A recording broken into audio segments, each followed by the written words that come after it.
Mic check. Mic check.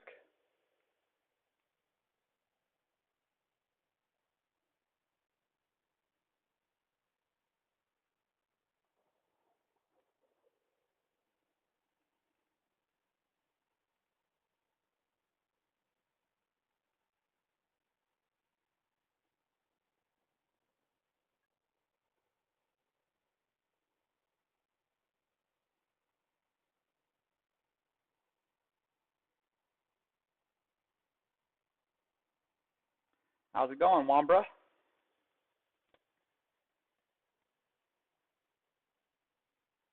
Well, hey, look at this. Everybody's coming in. What's going on, everybody?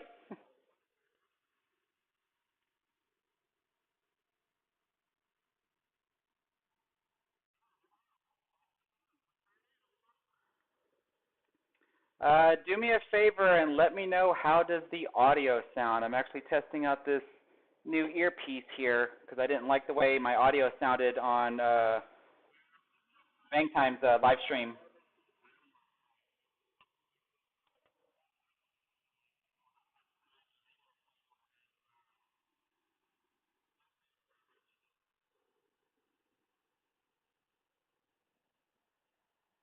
Oh, thanks, Zach. Really do appreciate that.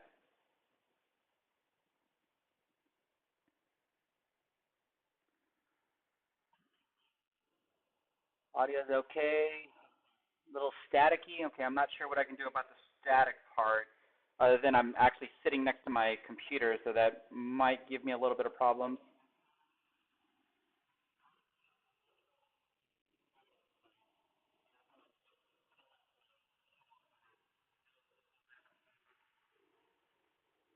Try just toggling this a little bit. Audio's a 7? I might be able to live with that. I'll have to see what it sounds like when I'm done live streaming.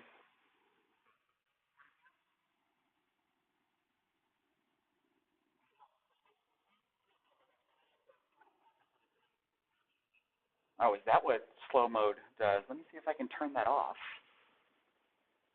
Um,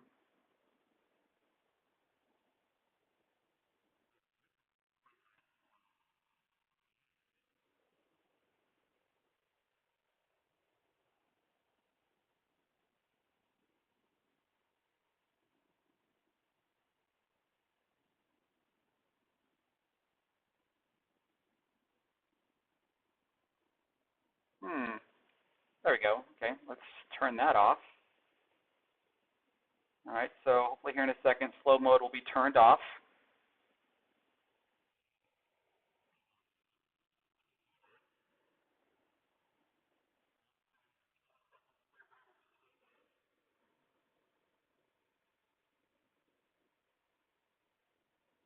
All right, let's see who all's in here. Forgive me if I miss anybody. This is the first time I'm live streaming. Y'all know I try to interact with everybody here.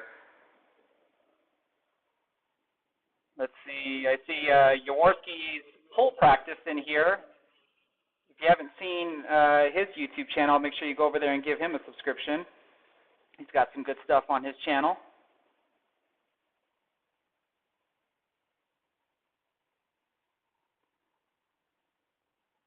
Got Backwards Billiards in here. Be sure to give him a subscription. He does a lot of live streams from Banana Billiards in San Antonio, Texas.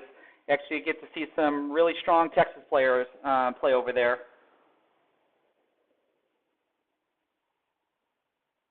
Okay, sounds like everything's good. Okay, so all I'm going to do here is I'm just going to go practice a couple of racks playing the Ghost for a second. Then I'll come back and see if there's any questions that I can answer. So let's turn this off.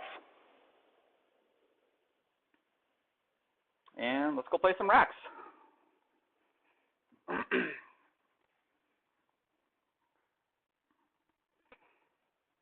So I'm pretty much practicing for my next round that I think is going to be this coming Friday. I haven't confirmed the date yet.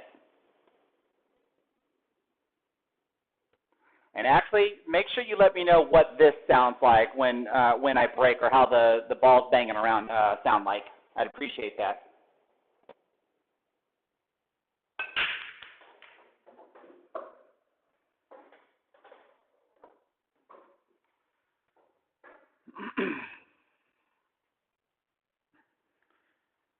Did anybody happen to catch my match that I had? I think it was on, what was it?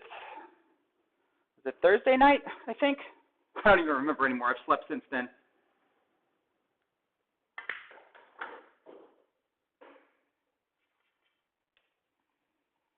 So now that I'm actually live streaming, this can hopefully help me get a little bit more comfortable playing in front of a live audience, because I was super nervous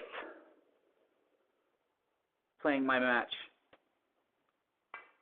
I don't know if anybody could tell.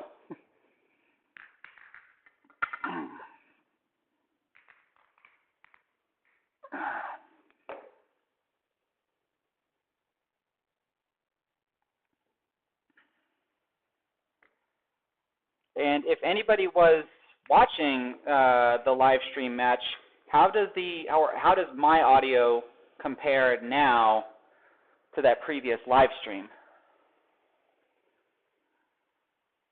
That was pretty crisp. Do this. Turn that back on. Break sounds good. Travis H., this is a 8-foot table. So I grew up playing on 9-foot tables, but my area is pretty much dominated by league play. So now I do a lot of playing on 7-foot tables, and so I bought myself an 8-foot table to try to, be right there in the middle, so that way I don't have to adjust so much from going to a 7-footer versus going to a 9-footer. Of course, if you watch my Texas State Open matches that I posted, you can see that I need to really start practicing on 9-foots again. Matthew Bryson, my 9-ball skill level in APA is a 9, and I'm a 7 in 8-ball.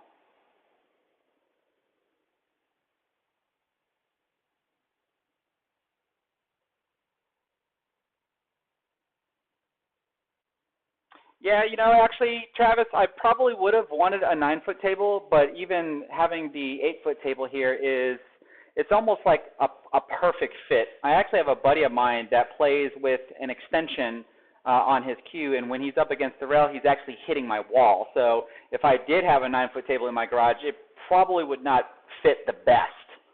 So it's actually a good choice, at least for this size of a garage.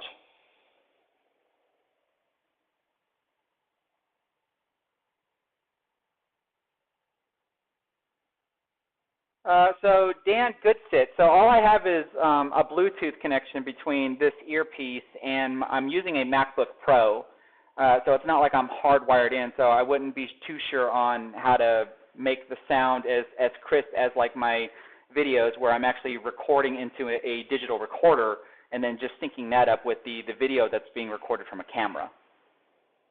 So I mean, this is probably the best that I can do right now.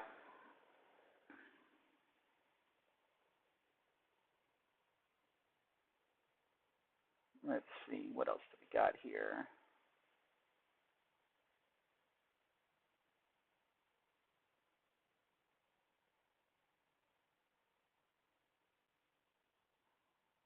Oh, this is actually really cool. Lower the volume on the input of the Mac. Okay, I can certainly do that, because I did increase it a little bit.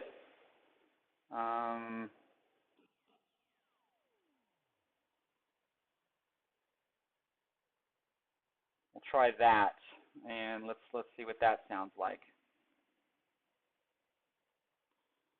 Brian Ammon, don't worry. I've got plenty of videos still coming. It's just, for me to actually take the time to actually make the video. I was actually going to make a video tonight, but it's getting late here. It's almost 9 p.m. Here in Texas, and I do have to work tomorrow. So I figured, what the heck, I might as well try a live stream tonight instead of making a video, because it'll at least take me a good couple of hours to, record the clips, edit the clips together, et cetera, et cetera.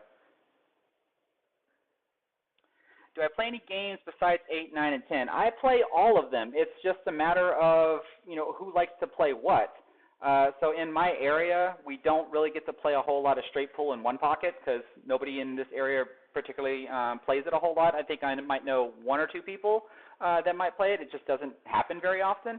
And even 10-ball isn't really used all that much in this area. Since we are pretty much a league area, the biggest play is just 8-ball and 9-ball. but like 8-ball, last pocket. I haven't played 7-ball in forever, and then usually when there's a nice group of us and we don't feel like gambling each other, we'll just like play a friendly game of 3-ball, for like a dollar a game or something. Dan Goodsit, I am using OBS, and that's where I turned down the mic input.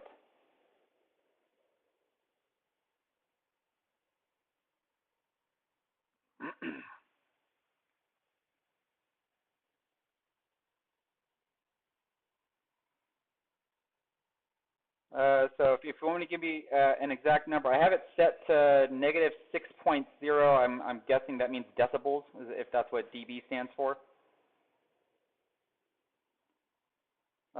Zach Janes, have I ever played bank pull? Just a handful of times. Not nothing. Not like I would play 8-ball or 9-ball. What's up, Goat? Did you get my? Were you notified that I went live?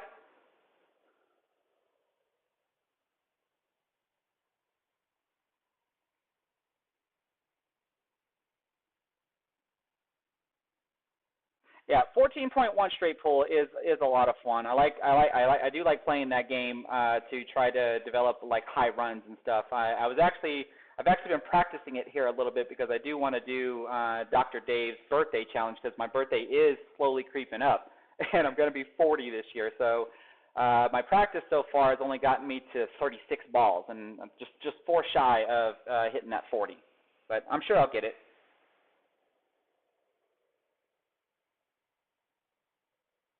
Dan Goodsit, I will do that. Thanks, bud. I appreciate that. You want the bar to peak in the yellow, not go into the red. Okay, well, that's easy enough. Let's see. Peak in the yellow, so I need to up it a little bit then. So we'll try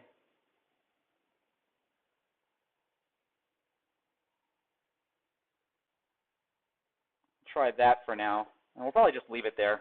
I don't want to play with this too much. I'd rather shoot some pool and chat with you guys.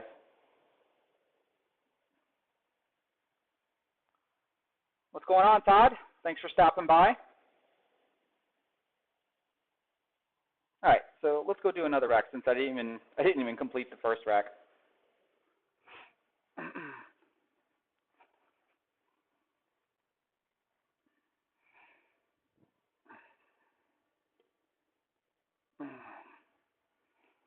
So if anybody saw, my break is pretty solid here. I'm dropping that wing ball almost like maybe 95 to 100% of the time, at least using the magic rack.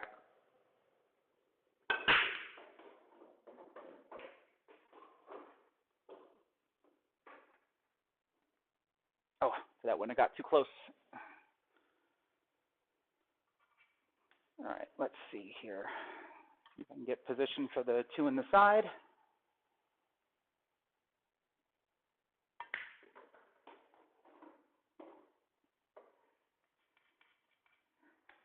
Now, I can cut the 2 in the side, but then I'm running into the 5 ball, so let me try to bank it.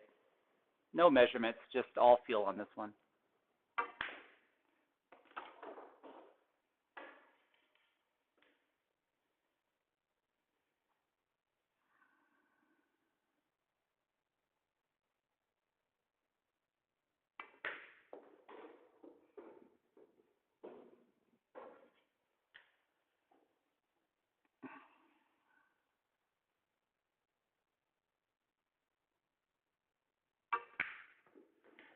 Oh, I used all that pocket.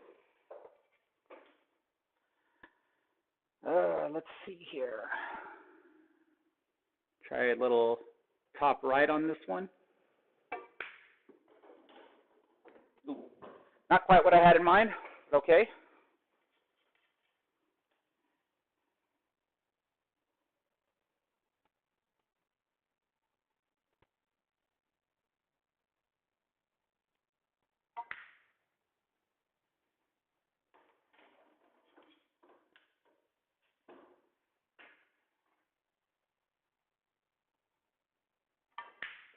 All right, there we go. That's better than the last one.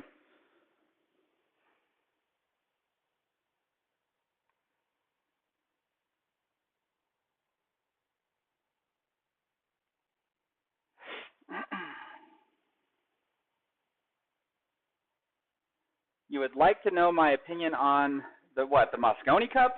Like, you want me to give you my opinion on Team USA, or what were our chances, or just how did it perform overall? I mean, because USA got the butt kicked. I mean, what do you want me to say on that? 11-3 is pretty bad, at least for US for us.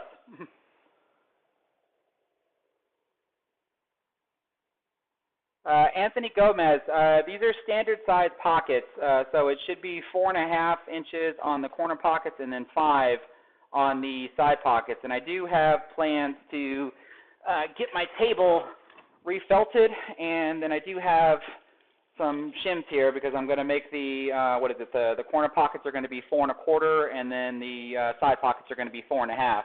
Because if you saw my if you saw my Texas State Open matches where I was bobbling a lot of shots on top of missing a lot of shots, I want to try to make sure that I force myself to be a little bit more accurate in actually pocketing balls and not, miss by like half a diamond and the ball still goes in. But I got some Simonis 860 here. My table's going to be refelt, and I'm actually going to record the guy that's going to take apart my table. Take all the felt off and refelt it and stuff. I'm gonna make a video out of that so you can see how a diamond table is actually taken apart and then put back together. Oh, we got the billiard corner in the house. Stop by his channel. He did a really good breakdown of Shane Van Boning's aiming system, and then he's got a lot of good product reviews of different types of cues, different types of chalks, break cues, etc., etc. Mark B, how long have I been playing pool for? Let's see now. Started when I was 17, and I'm going to be 40, so going on, 23 years? And I don't even consider myself a good player, so just because I've been playing for 23 years in comparison to a professional.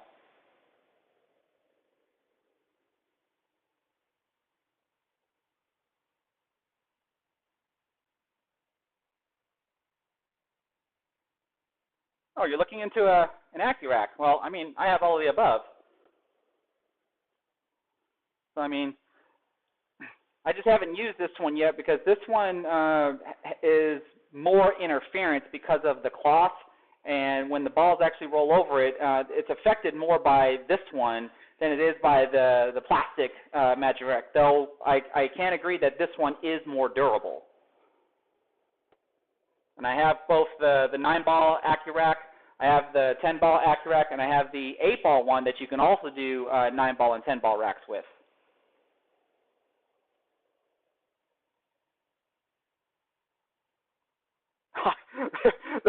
I look like I'm in my 20s. Well, I'm just going to say that's the Asian in me. You know us Asians age well.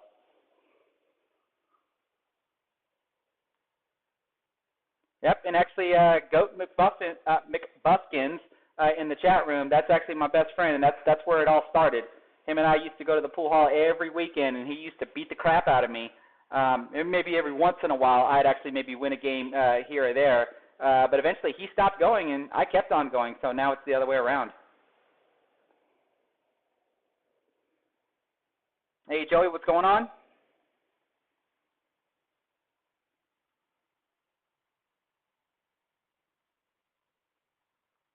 Let's see here. Yeah, if I forget anybody in the chat, please forgive me. I will be scrolling back and forth and try to catch some people.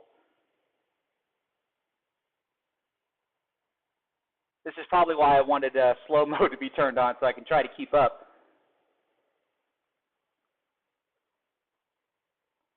Let's see. Darren Stewart, I noticed the Magic Rack. Is that what you recommend, or are there other types of racks that people use for 9-ball?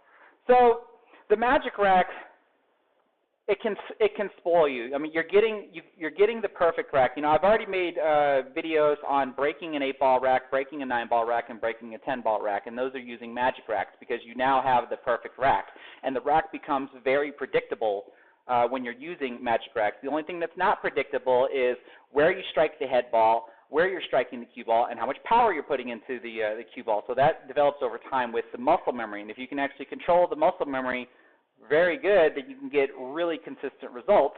Like when I'm playing 9-ball using the Magic Rack, I am more than likely going to drop the wing ball on the left side because I like to break from the left side of the table I want to say maybe 9 out of 10 times the wing ball is going to drop.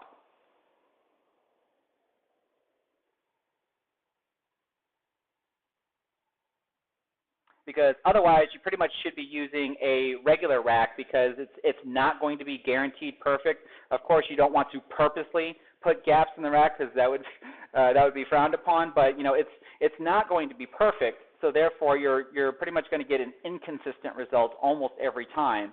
But with regular racks, the most controllable ball that you can possibly try to make on the break would be the head ball. You can try to get the one ball to go into either of the side pockets depending upon what side you're breaking from.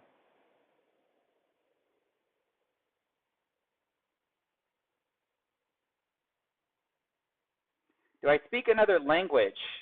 Bits and phrases. I mean, I'm part Vietnamese. I can count. I think I can count to 10 in Vietnamese, but I can't really speak it.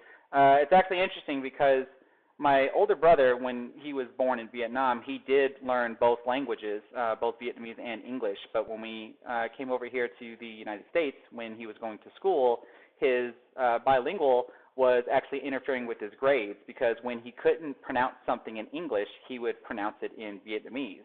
And since his grades were being affected, my father made the decision to not allow us to be bilingual.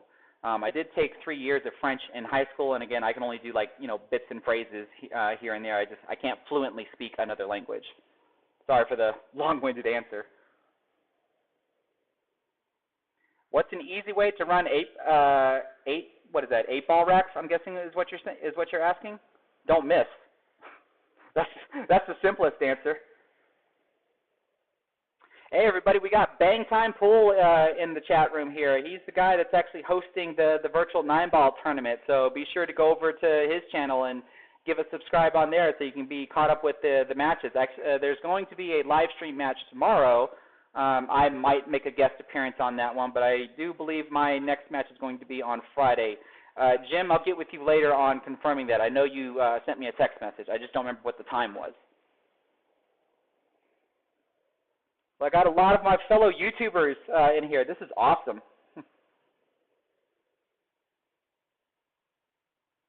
We got Rupster760, another person you need to go subscribe to, especially if you want awesome landscaping done to your yards. Be sure to hit him up, especially if you live in the in his area.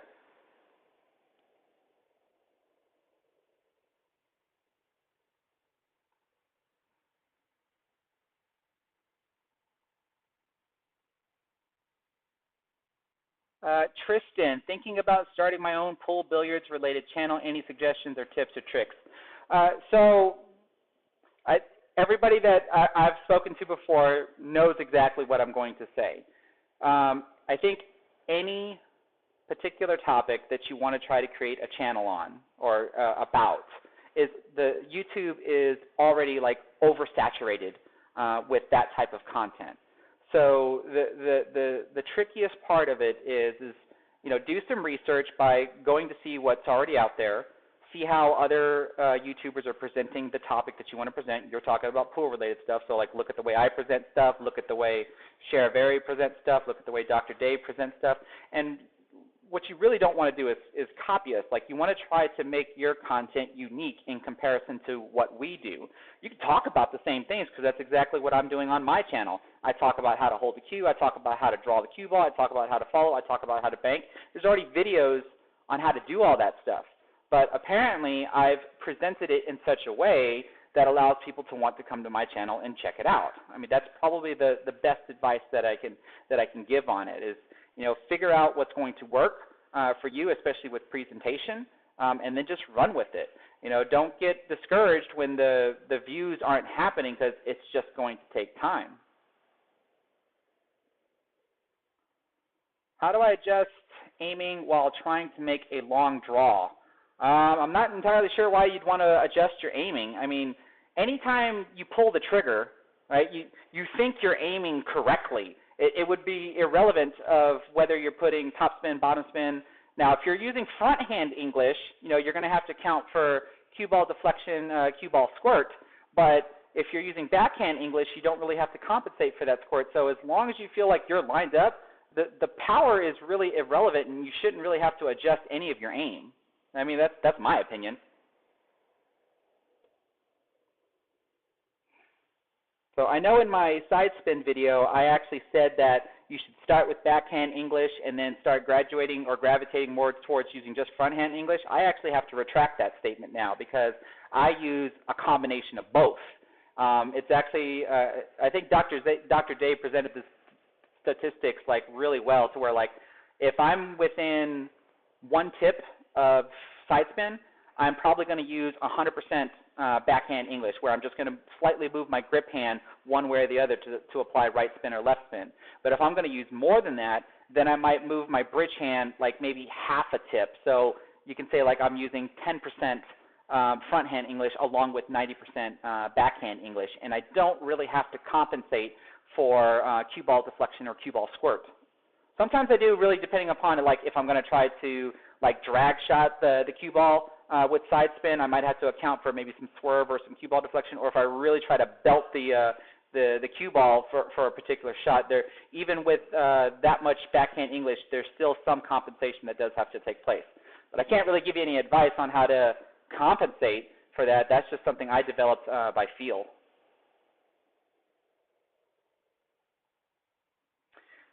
You have a Q-Tech cue, and sometimes you don't get enough spin on some of the tables you play on. Well, you said some of the tables you play on, right? So that's a hard question to answer because every table is going to play different. If you look at my side spin video, you can just take for face value that if you shoot straight in, if you shoot the width of the table, shoot straight into the diamond with one tip of left spin or one tip of right spin, and the cue ball should spin one diamond off. And if you do two tips of left or right spin, then the cue ball should spin two diamonds off. And so if another table doesn't respond the same exact way, then that's an environmental variable that you just have to compensate for. Chris Drip, how to jump? I have a video on that. Go and check that one out. That would be my recommendation there. It'd be very hard for me to demonstrate anything over here because I won't have the proper camera angles other than the camera angle that you see when I'm playing.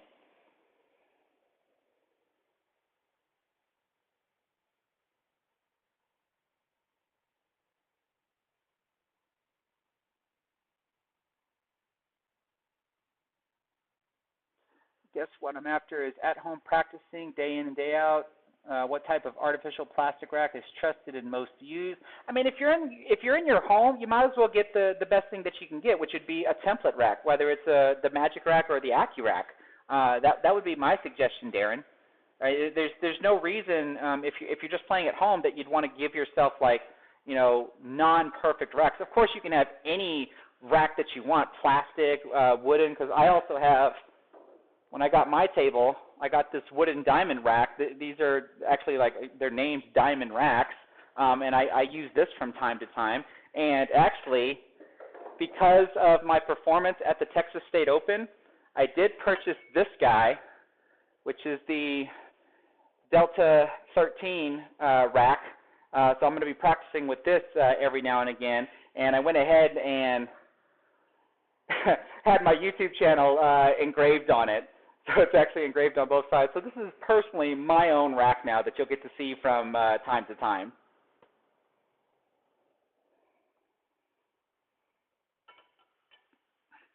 So that's just my small effort in preparing for the next Texas State Open, especially after I get my table redone and my pockets shimmed up.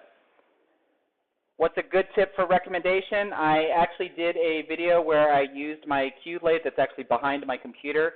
I don't make recommendations. That is something you have to just figure out for yourself.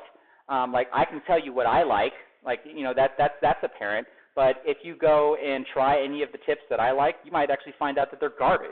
Right? So then you're going to want to go try something else. So like in simplest terms, like the Kamui Clear mediums are the ones that I primarily used to shoot with until I got my Predator Revo shaft.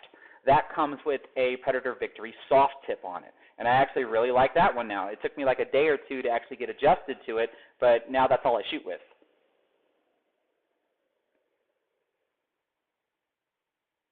How often do I change my tip? Not very often since I have a break cue. And anybody that knows me, I am a very finesse player, so my tips hardly get any abuse to them, like, at all. They can last a good year or two before I actually decide to change them. For example, let's see if I don't know if my webcam will, accurately show this, but this is my Sean, and the tip that's on here is the factory tip that it came with. And I want to say it's probably 6 years old, and I haven't changed it yet. I think it's 5 or 6 years old.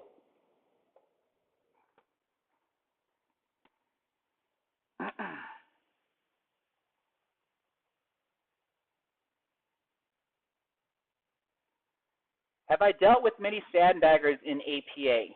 Not in my area, but particularly, like, there might be a time where someone comes in fairly new, and, you know, I'm competent enough to know that the system takes time to put the player where they're at. I did have one match where I was playing up against the skill level 5, and it turns out he beat the crap out of me. Unfortunately, I don't have that one recorded. Otherwise, I'd show it. I do have an APA match where I did lose, and I will be posting that one hopefully here in the near future. But at least in my area, nobody around here sandbags, as far as I'm aware of. I mean, I know they exist. I know they're out there. I mean, that's apparent.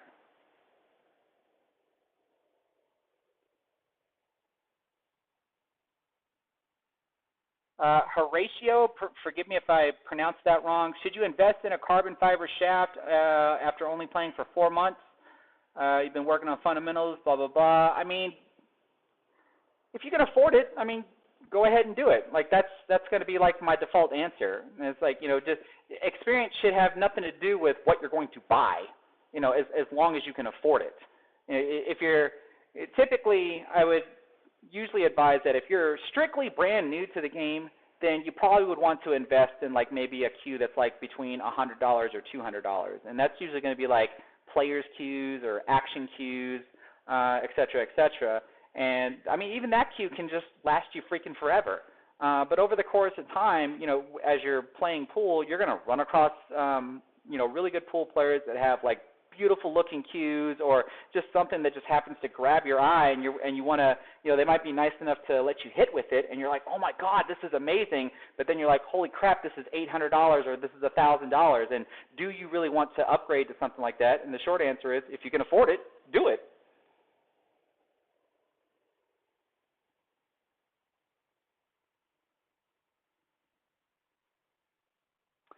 CJA, at what point do you stop practicing the fundamentals and drills? Example, start playing by running out racks and playing against the ghost, or start playing on tourneys. I'd have to say practice never stops. In the example of running out racks, if all you're trying to do is just run out racks, for one, you're never going to be able to break and run a rack 100% of the time. Like, that's just impossible. I mean, not even our top professionals do that. They play safeties, they play kick shots, they play jump shots. You're going to have to keep those mechanics up every once in a while by actually doing them, which is going to be some form of practice, some form of drill.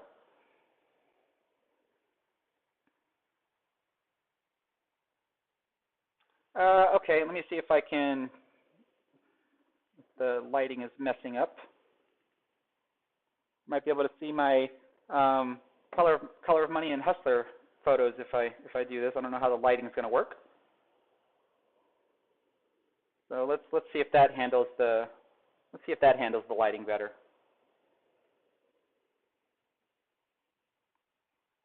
This is all the stuff that I got to figure out when it comes to live streaming. I actually don't want my computer to be right here because it is still a little close to the table, and when I did have a chair here before and I was playing, my cue would end up hitting the chair, but you know, I'm still trying to figure all this out. Chris, any advice on shooting in a completely straight line for beginners? I sometimes add a slight amount of spin. It throws off my shots. That's because you're not compensating for cut-induced throw. I'm going to take that you said straight line shot, so you're saying a straight-in shot. Now, I know, like, a lot of high-end players will say that every shot that you shoot would have some sort of spin on it. Personally, I'm just going to disagree with that. I only use side spin when I know my cue ball is going to hit a rail, and I actually need the side spin to play position for the next shot. Because otherwise, I'm just going to stay somewhere along the vertical axis of the cue ball, whether I'm putting bottom spin, center spin, or even top spin.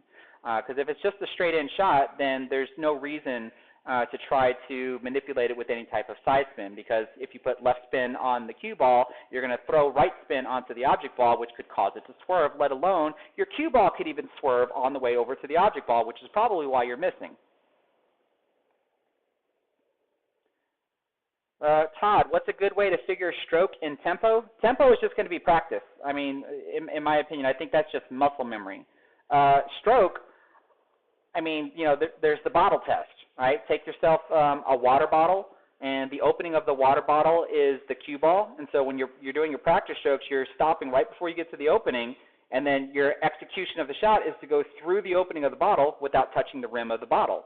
And as long as you can do that like you're really shooting a ball, then that should help straighten up your stroke once the muscle memory starts to kick in.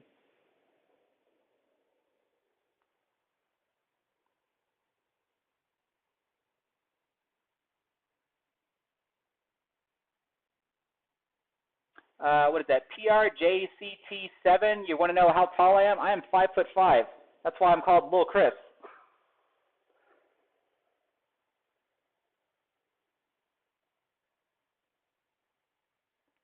Darren, my ghost ball video did wonders. Which one? The real ghost, or when I was actually playing a race to 3 and 8 ball, 9 ball, or 10 ball? You know, I have to say that when I did my real ghost video, and I bought the green screen suit, and you know, it took me a while to be able to adjust my eyes playing with a mask over my face, and my vision is very blurred. And when I released that video, I thought this, like, one, it was just so much fun. It just didn't take off like I thought it was. But I enjoyed the heck out of making that video. Do I have a Fargo rating? Last time I checked, I went into the Texas Open as a 620, went 2 and out, and I think the last time I checked, it dropped down to a 617.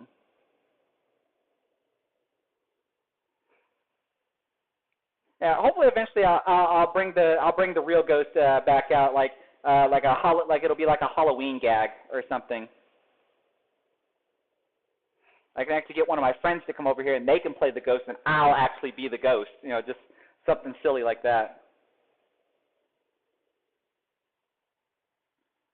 ComD, what's going up? I hope I said that right.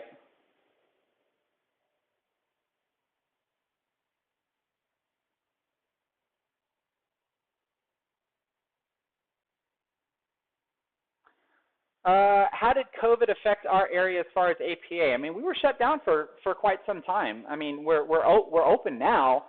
We got to finish the last session that we were in prior to the shutdown, and then we're about to finish the current session that we're in.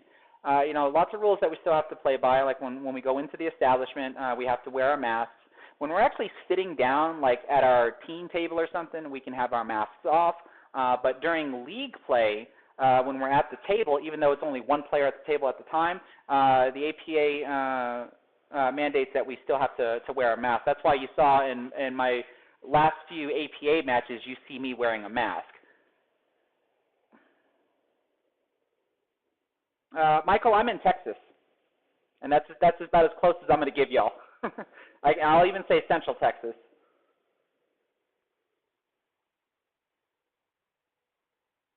The Littman Lights 10 by 10 challenge on Facebook. There's tons and tons of challenges that are on Facebook. I'm a part of some of the groups. I just haven't tried participating in them yet because I hadn't really worked out the kinks in being able to do live streaming because I don't want to live stream over Wi-Fi. Well, I've got that part figured out. So now with me trying to do all the troubleshooting on what the audio sounds like, what the lighting looks like, and how it all sounds and stuff, you know, I'll eventually maybe give some of that stuff a try. And speaking of which, let's go do another rack. So let's turn that off.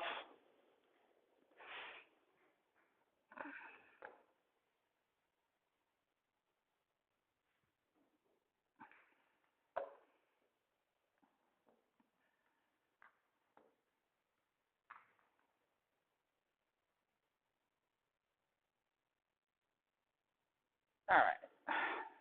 You know what? I'll actually put a little muscle behind this. Anybody that knows me knows that I don't really break with power. I always like to break with control. And the more power I start to add in, then the more control I start to lose. But I'll actually try to belt into this one.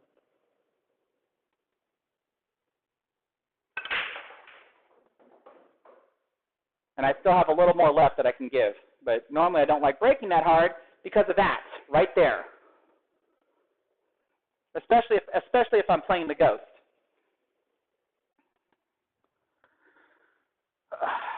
So I don't even know if I can break that out. And even if I do break it out, I'm not even guaranteed a shot. So I'll try this here with a little bit of an angle and some top right spin.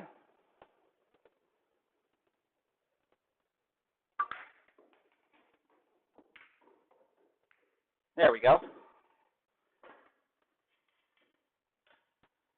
And the key thing about that breakout there, you saw that I didn't blast it, like I tried to gradually separate it, but you also saw that I was really risky in being hooked behind the 5. I was fortunate enough to come back out. So this is more of a center right spin hit to try to come back down here for the 3.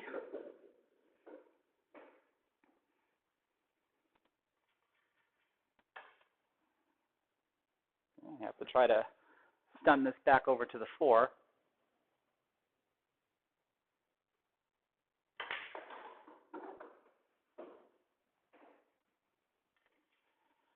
And the benefits of being 5'5" is I can't reach that. I mean, I could if I shot left-handed. Y'all see me shoot left-handed before.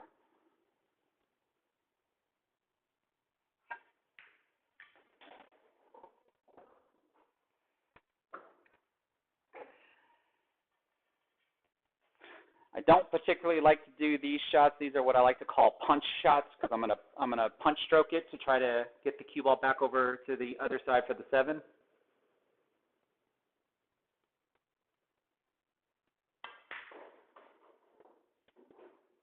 Go.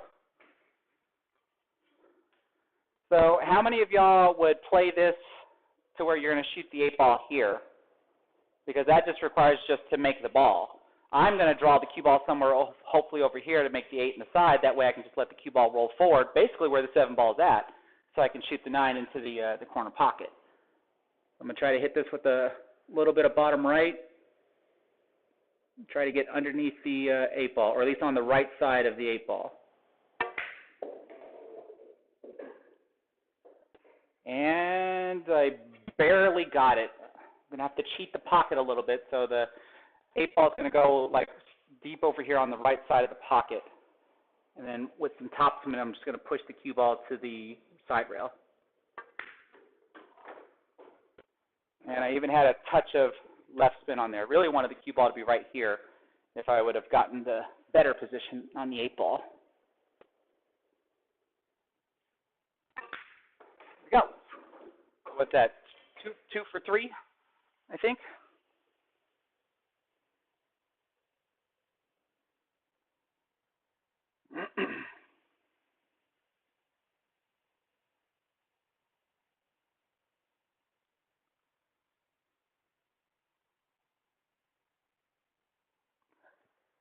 Backwards billiards, I may eventually come out there. I have a small rule of thumb to where, like, I don't really like traveling more than like an hour away from where I live for a tournament that I don't feel like I would perform well in, because it becomes a wasted 4-hour round trip drive. But you know, I do need to try to get out a little bit more, get more experience, play more better people than just within the hour radius type of thing. So eventually, I might give it a try.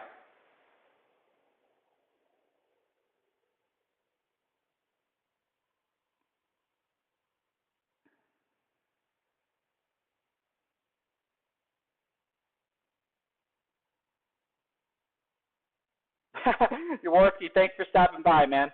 I still have your video to review. You know, it's just going to take some time before I get to yours in line. But thanks for stopping by. Do I have Filipino blood in me? No, I have Vietnamese blood in me. and a little bit of Chinese, and then I'm just going to say white. Hey, Ron, how's it going?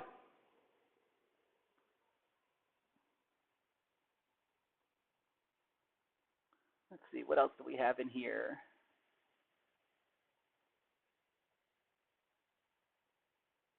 Did I miss anything?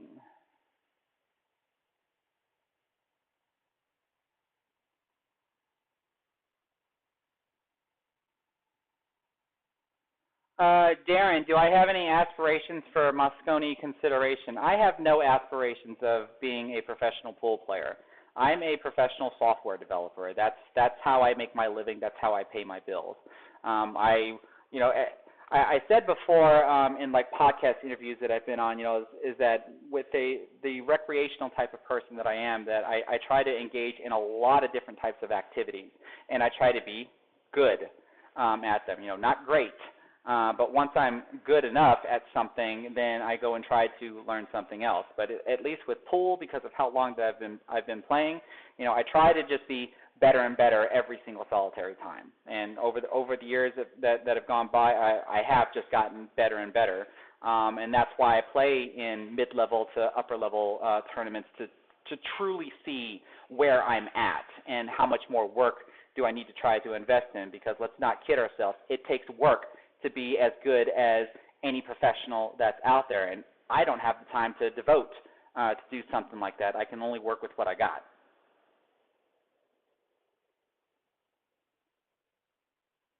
How do I get better at 8-ball on the iPhone? Just keep, just like on the real table, just keep practicing.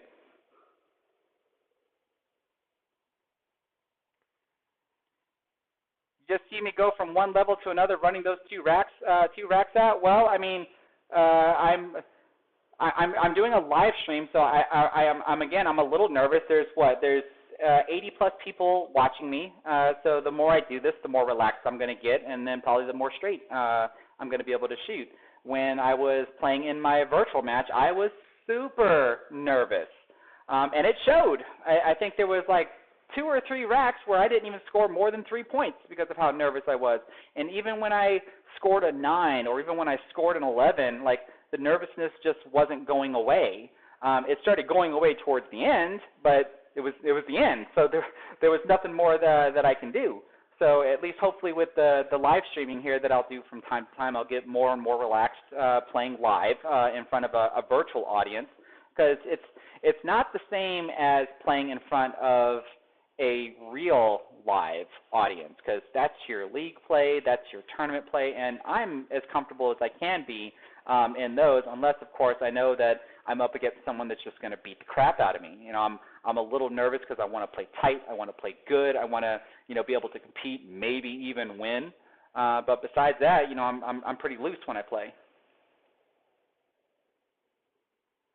Have I thought about participating in the U.S. Amateur Championship? Yes.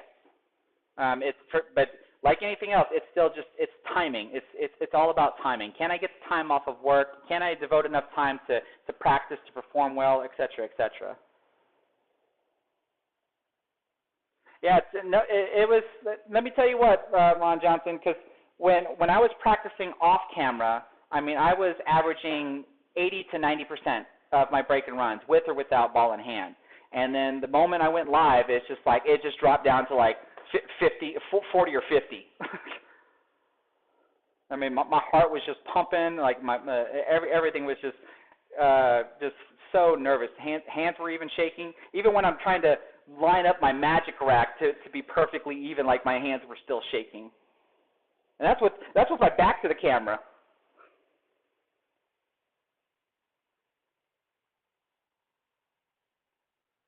In 8-ball, if you scratch, do you get ball in hand or do you shoot the cue ball from behind the head string? It depends. The old school rules would say you have to shoot behind the head string, and you can't even shoot at a ball that's behind the head string.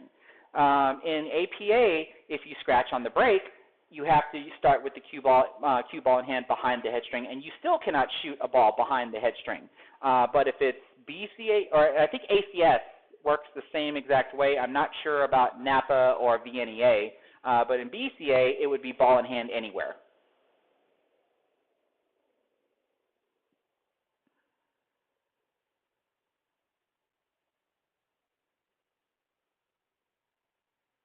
One small suggestion, the right side of your red dot cue ball image gets cut off when watching YouTube on TV screens inside of a computer or a phone. That sounds like a resolution issue there, and I think I did realize that. I think some of my videos might have been rendered higher than 1920 1920 by 1080. And that's probably the reason why. I think I just recently discovered that, and so now all my videos are 1920 or my future videos are at 1920 by 1080.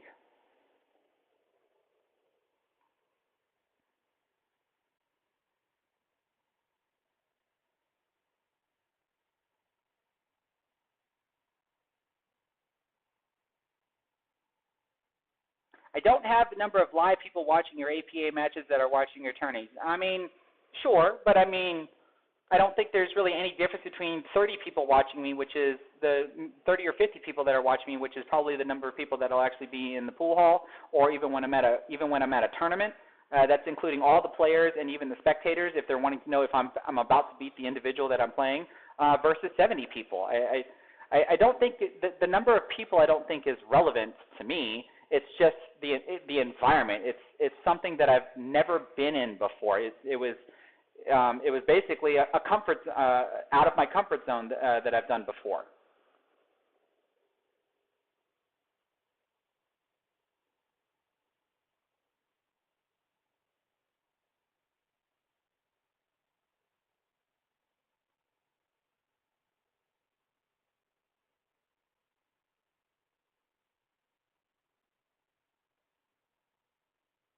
Well, XT Bum, well, welcome to the APA. I hope that your community will show you the good side of APA, because APA unfortunately does have a bad side. It's not because of APA itself, it's because of the community, it's because of the players that are actually involved.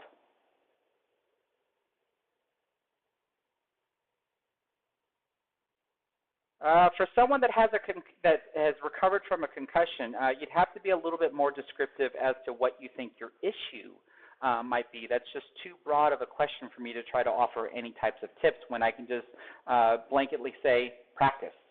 Like what sort of issue are you having, Devin?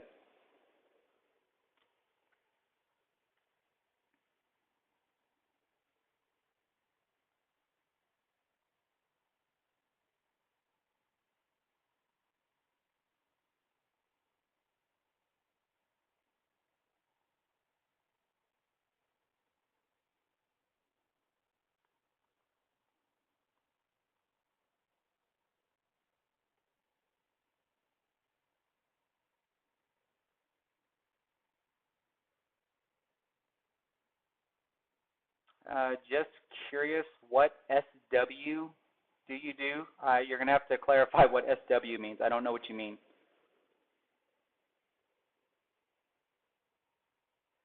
XT Bum, I mean, they're all good. It's just a matter of, like, I don't care whether you're playing APA, BCA, TAP, VNEA, NAPA, or whatever. They're all good, provided that the rules are structured in such a way to where they remove as much exploitation as possible. APA being basically the biggest one. That's why the term sandbagging is heavily heard of in APA.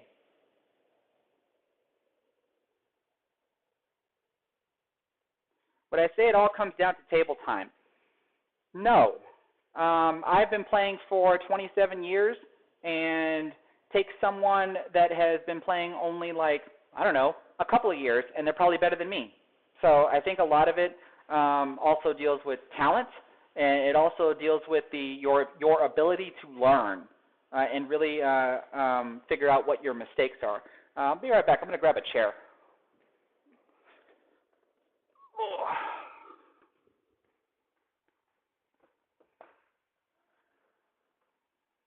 I mean, you look at like Fedor Gorst, for example. I mean, the man's only like 20 years old.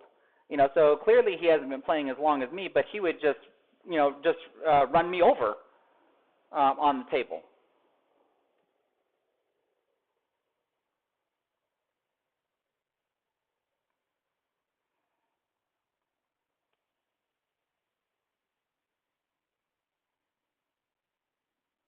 Having issues mainly. Okay, so I'm going to just strip out the part that the concussion might be your issue here, and I'm just going to give you this answer here. This is what I see that a lot of lower skill level players, beginning players, deal with.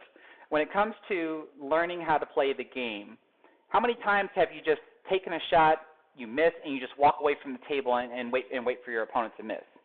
Because if you're doing that, then you're truly not learning, or you're not even practicing. I've had conversations with people before, and they will ask me, why am I not getting any better?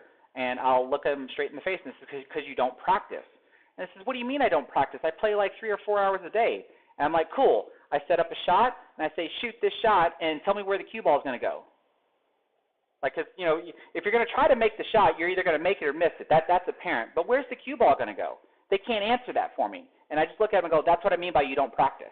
There's more to it than just being able to make balls. You wonder why people are able to run tables is because they can accurately predict and control where that cue ball is going to go. So when it comes to like actual practice, you have to be able to try to quickly learn, especially if you're in a match type format, what you're doing wrong.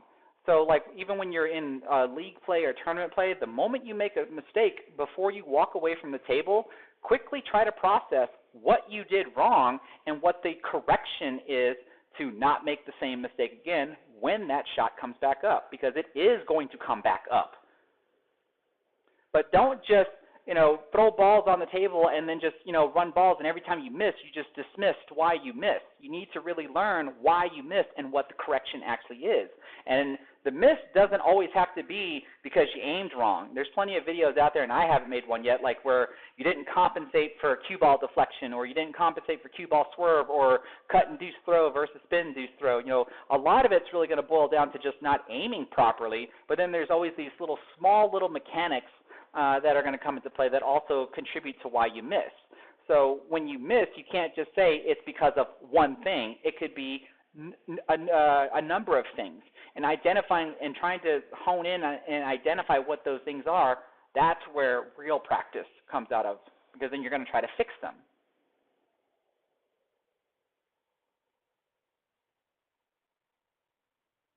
You're having a hard time focusing. Does that mean that your vision is going blur? Like you have a time limit before your vision starts to fade?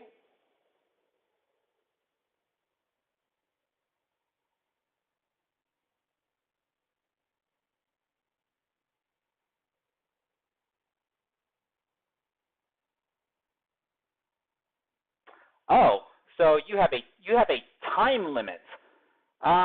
Man. I mean, I'm not a doctor, right? So I would think that's going to take either some conditioning, or you're going to have to start learning how to play fast. Like you have to be able to play within that time limit, because otherwise I would hope that conditioning would eventually overcome that. Like you reach that blur moment, like I don't even know if this would work, but I'm certainly going to suggest it. Line up your shot and like have that feeling that you're going to make, like once you're lined up, before your vision goes blurred, have that confidence that you're going to make the shot. But don't shoot. Wait until the moment your vision goes blurred and then shoot, and then see if you actually make the shot. And always push yourself to that point to where hopefully what I'm hoping what would happen is that the time it takes for your vision to go blurred gets longer and longer. I'm certainly not going to say it's going to cure yourself, because I just don't know. But that would be something that maybe I would suggest trying, especially with somebody around you. You certainly don't want your vision going blurred and you collapsing, because otherwise you would have to basically condition yourself to play fast enough before your vision goes blurred. That would probably be the best advice I can give.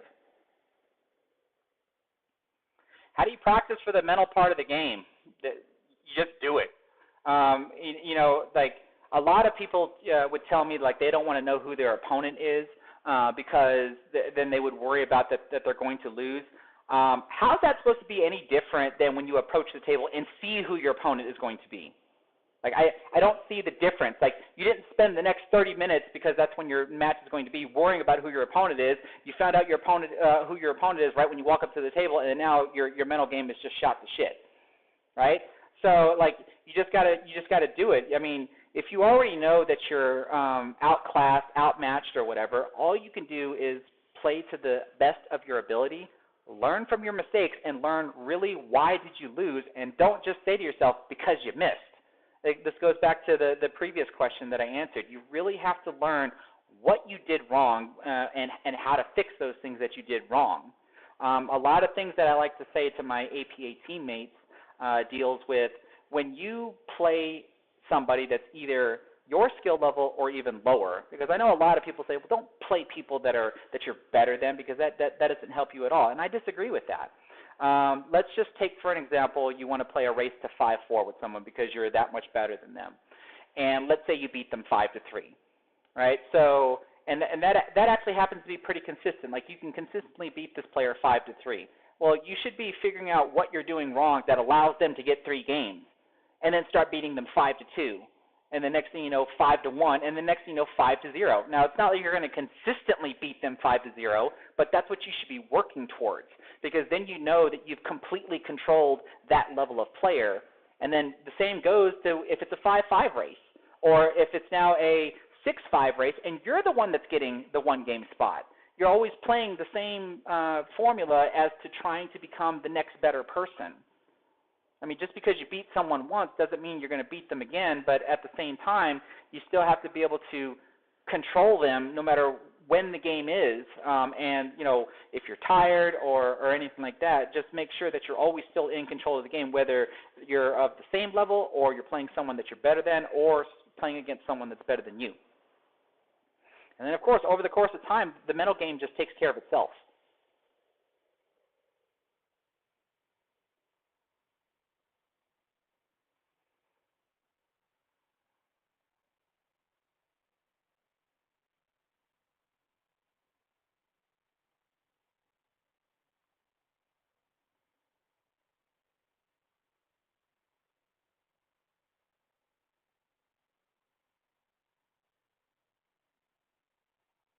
Your arm isn't straight 80% of the time.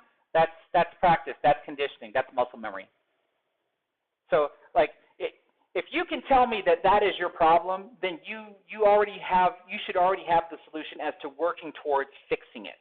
Right? You can't fix the problem if you don't know the problem exists, or you can't work on the problem until you know the problem exists and you know what the problem is.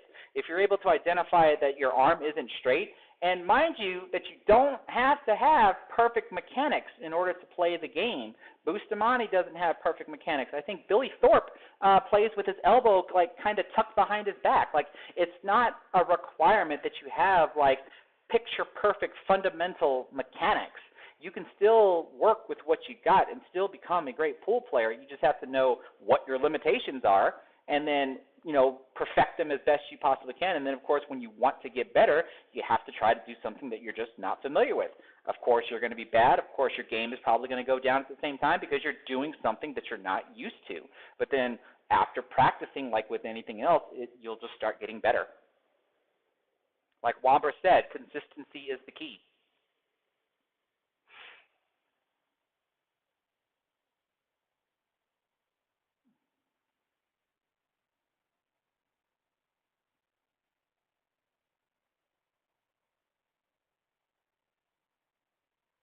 Like closing the eyes drill. I mean, that's one way of looking at it. I'm just more concerned that since his vision goes blur, if he focuses for too long, that he could potentially collapse.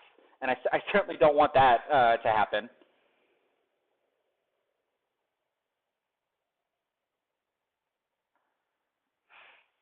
All right, let's go try another rack. I'm currently, 2 for 3?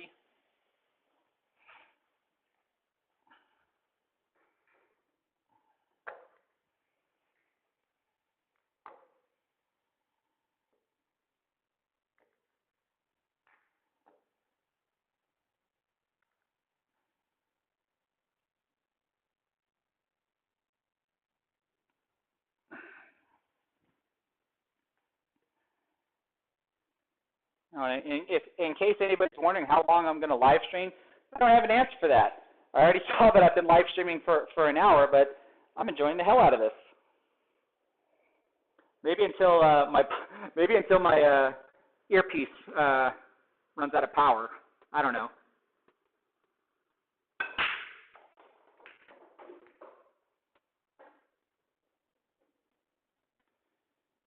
Okay, maybe I can try no ball in hand on this one. Let's see. Ball in hand would be a lot easier, but I'll try no ball in hand.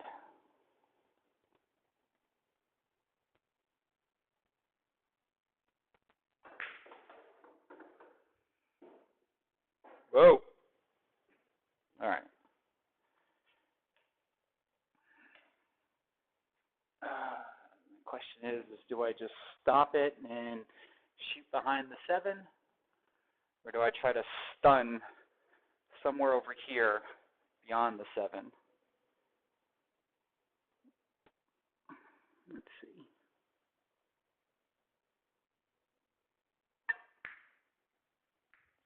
I'll just go with that. Oh, and trust me, if I ever figure out how to get my GoPro incorporated into this to where you guys can see my point of view, I'll definitely give that a try for a live stream. I am already thinking about that. Ooh, what do I do here?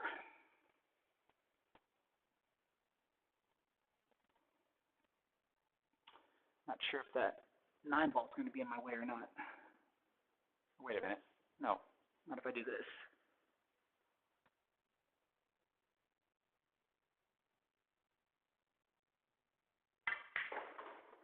Uh-oh. Don't scratch. I was actually hoping to get over here with the draw, but I guess I had too much of a cut angle.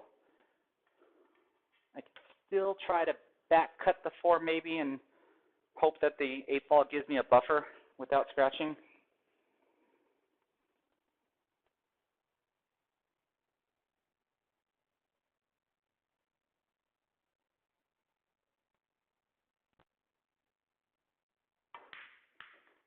Or I could get lucky.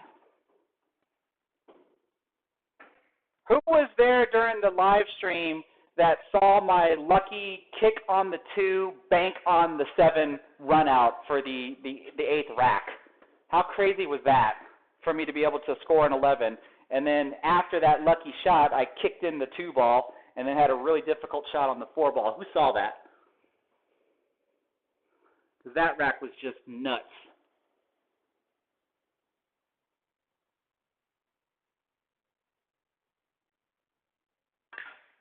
Nope, I missed. 2 for 4.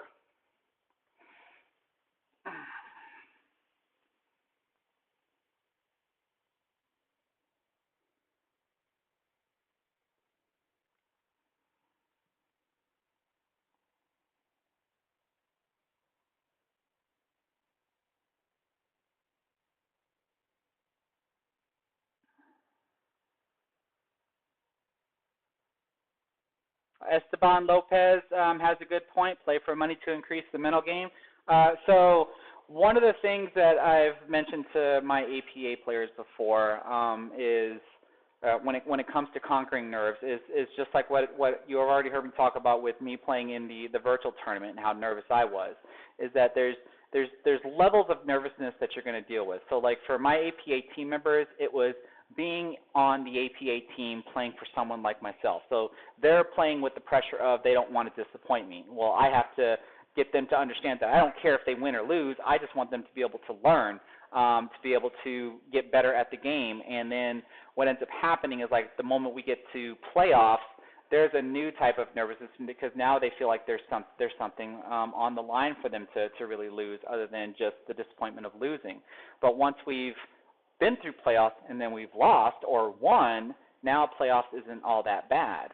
So once we've conquered the nerves of playing in league, then there's conquering the nerves of playing in a tournament. And then after that, like Esteban said, then there's conquering the nerves of playing for money because you certainly don't want to lose your own money. Sharavari, what is going on, bud? Thank you for stopping by again.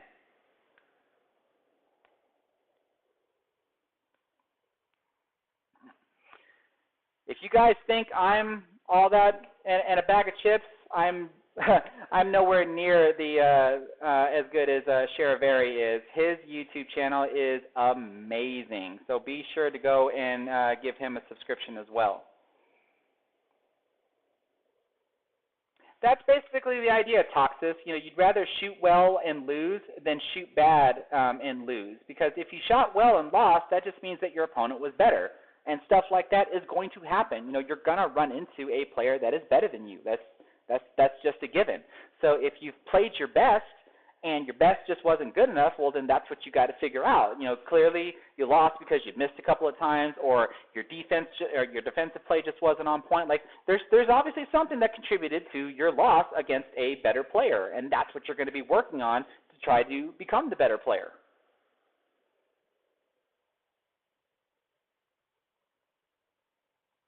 Doug, I've done that a couple of times. I mean, I will commentate from time to time, but I do have to save my voice if I'm gonna talk to you guys.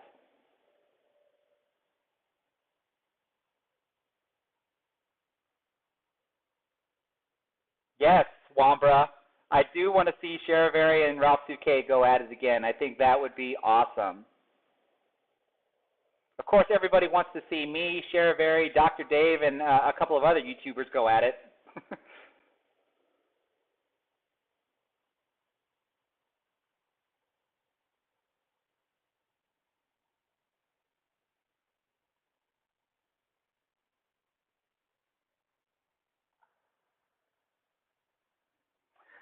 I haven't been nervous on the table in years. I have problems focusing and giving my full effort, though it's tough for me to realize it's not all for fun when there's something on the line. I would probably have to disagree with that statement. I mean, even if there's money on the line, I mean, it's still for fun. If it's not for fun, that tells me that you're in a position to where you cannot afford to lose. And if you're doing that, this is just my opinion, because if you're doing that, you shouldn't be doing that. I mean, if anything, you should have a little bit of pressure because you don't want to lose your money, but it should be no big deal that you lost $10 or $20. And even if you were betting high and you bet 100, like it should be just the pressure of losing $100 and not drain the fun out of it as well, because it's fun. It should still be fun and exciting. It's that adrenaline rush. Of course, it sucks to lose. Like I'm not gonna debate that, but not to the point to where like all the fun just somehow just left.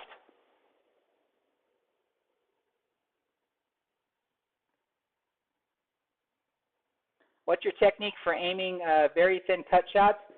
So I've primarily been a ghost ball aimer for the majority of my pool career.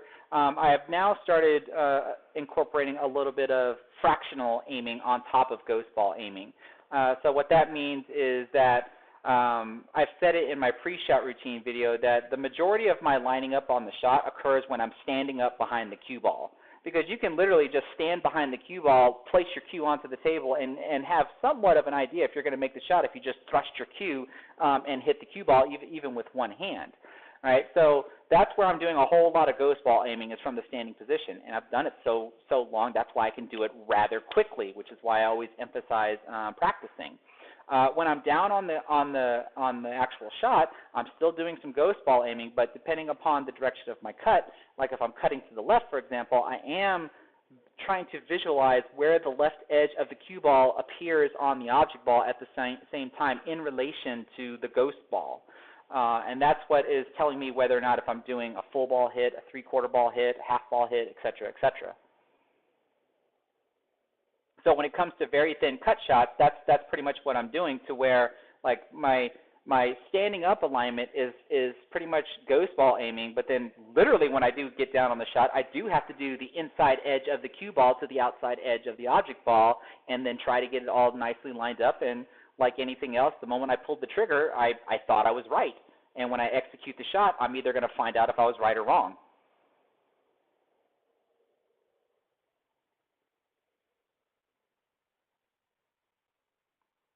I mean, John, I'll take a look at it if you want me to. I mean, it's your material. I'd rather you share it.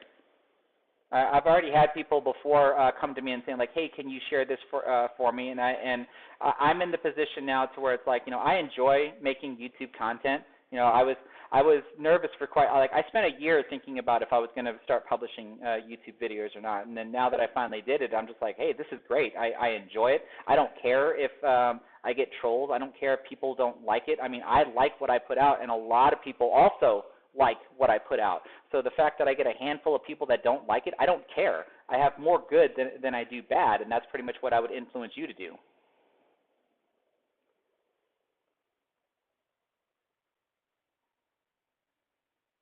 Charles, I was there before too. When I was younger, gambled money that I couldn't afford to lose. I mean, it's one of the bad things about gambling. Period. It doesn't matter if it's gambling at pool or gambling at cards. I mean, it's just gambling. It can put you in a tough spot. But as you get older and you get more mature, it's now become a hobby for me. Pool used to be a second source of income, especially when I was in college. But now it's just a hobby. Have I been working with that nifty wood lathe? Yes. I've only published one tip replacement video. I replaced one of my own tips. The issue that I have with just constantly recording me working on cues, because all I do is replace tips, clean the shafts, and stuff like that, is the same fear that I have when I make a YouTube video, and that's for me to appear to know what I'm talking about and what I'm doing. So like when I'm doing live stuff and you get to see me break and run the table, clearly I have some idea of what the hell I'm doing. But when I'm working with the lathe, I know that I'm not doing techniques that probably professional cue smiths, cue repair people are doing, because I've been learning how to do all this stuff. I have friends that are professional cue makers, cue repair people, so I constantly query them on how do you get the tip flush to the ferrule, or what happens if you have this type of dent versus this type of dent. And I'm learning how to do all this stuff. So to publish something like that on the internet, I just want to make sure that it's good, and especially like if I make a mistake, I usually can fix the mistake, but I don't want to make a mistake on camera, especially if I'm working with another person's cue. If I make a mistake on my own cue, I don't care, but I certainly don't want to make a mistake on somebody else's cue, especially when the camera is recording.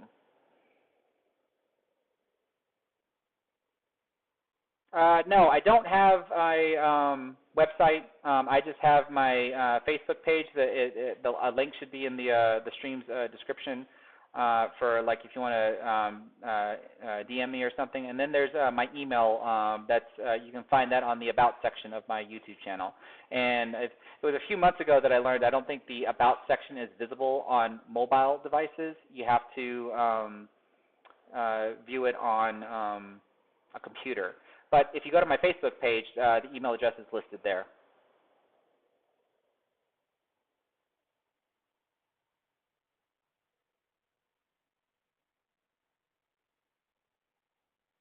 Laura McDaniel, you're dropping your shoulder. Does that mean your cue is leaving your bridge hand?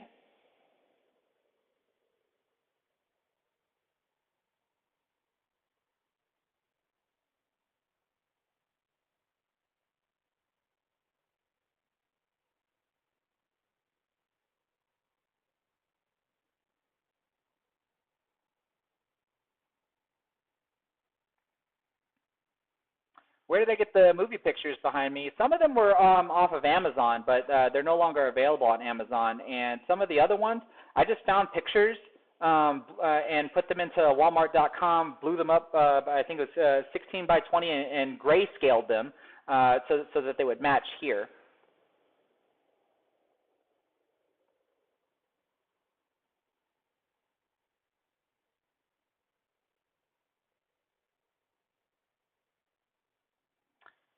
Technique using the green Brillo pad. I used to do that way back in the day. Now I use like anywhere from 800 to 1,000 grit sandpaper, or even the Mr. Clean Magic Erasers if you want to try to clean your cue. Even the Mr. Clean Magic Eraser is a bit coarse, but it's certainly not as coarse as like 600 grit or 400 grit or anything like that. But it does work when it comes to cleaning the cue. But of course now I use a carbon fiber shaft, so I don't have to worry about any of that stuff.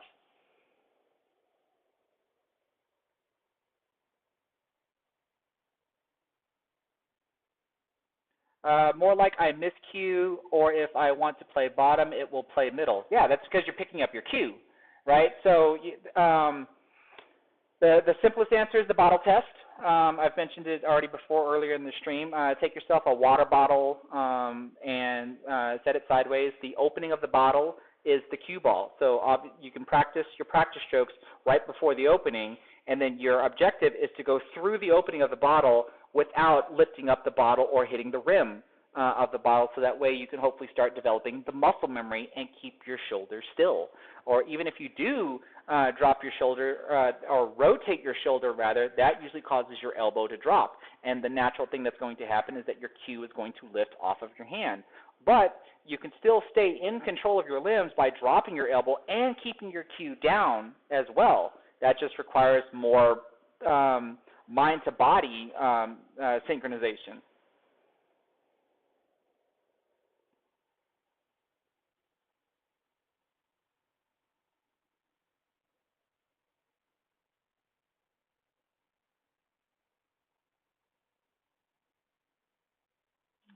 Let's see, let's scroll up here and see if I've missed anything.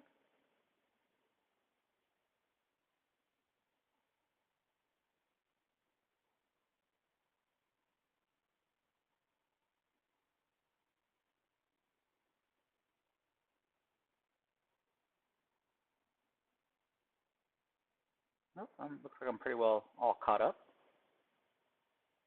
Oh, easy with the motion there?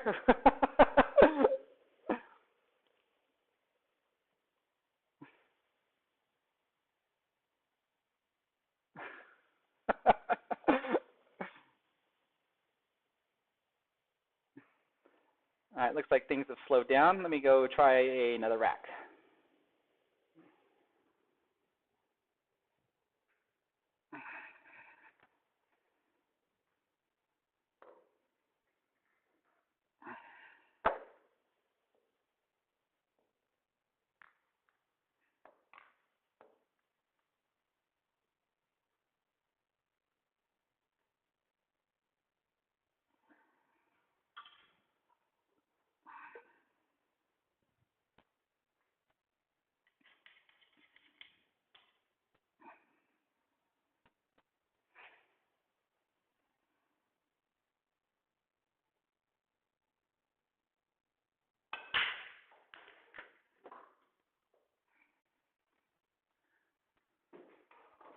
So that's a terrible break, by the way. If I'm breaking from the left and my cue ball goes to the right, I'm not even hitting to the center of the one ball or even to the left of the center, because my cue ball should be somewhere over here, not over here.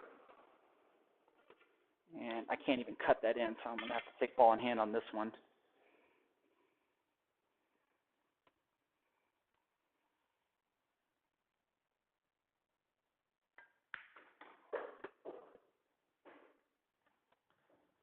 Oh, well, sorry. Let me try to narrate what I'm doing here.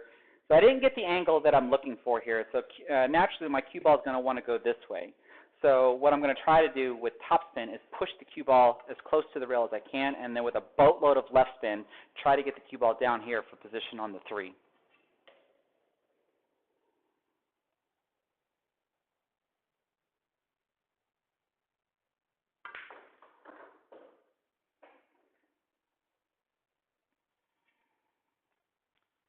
All right, now from here, I can just play this with a little bit of bottom spin. I don't really need any left spin because I'd like the cue ball to be somewhere right here, so that way I can shoot the 6 into the corner pocket and use the side rail to get back over for the 7.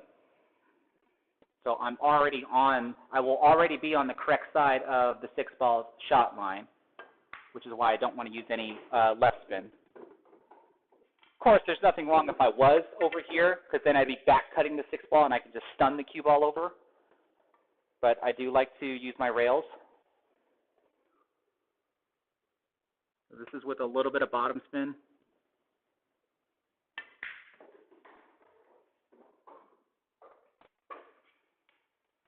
Now see, like this is too straight. I mean, I should still be okay, because I'm going to try to draw this one back also. But that's what I meant by it being too straight. And I didn't want to hit that any harder. Now I have this back cut.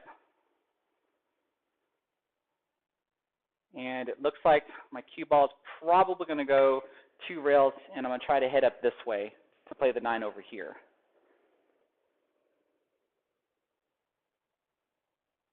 So it looks like I have a little bit of center ball hit, because by the time the cue ball gets there, it'll be rolling forward as if I hit it with topspin. And then I have some left spin on the cue ball. And I slow down. I hit that just a little too hard, but I can still try to back cut the 9 ball.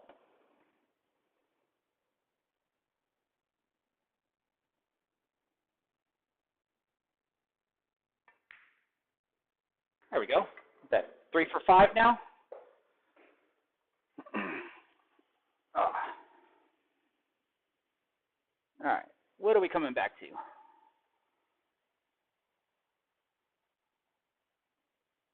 Well, hey, thanks for stopping by, Darren. I really appreciate it. And yeah, there's going to be more live streams.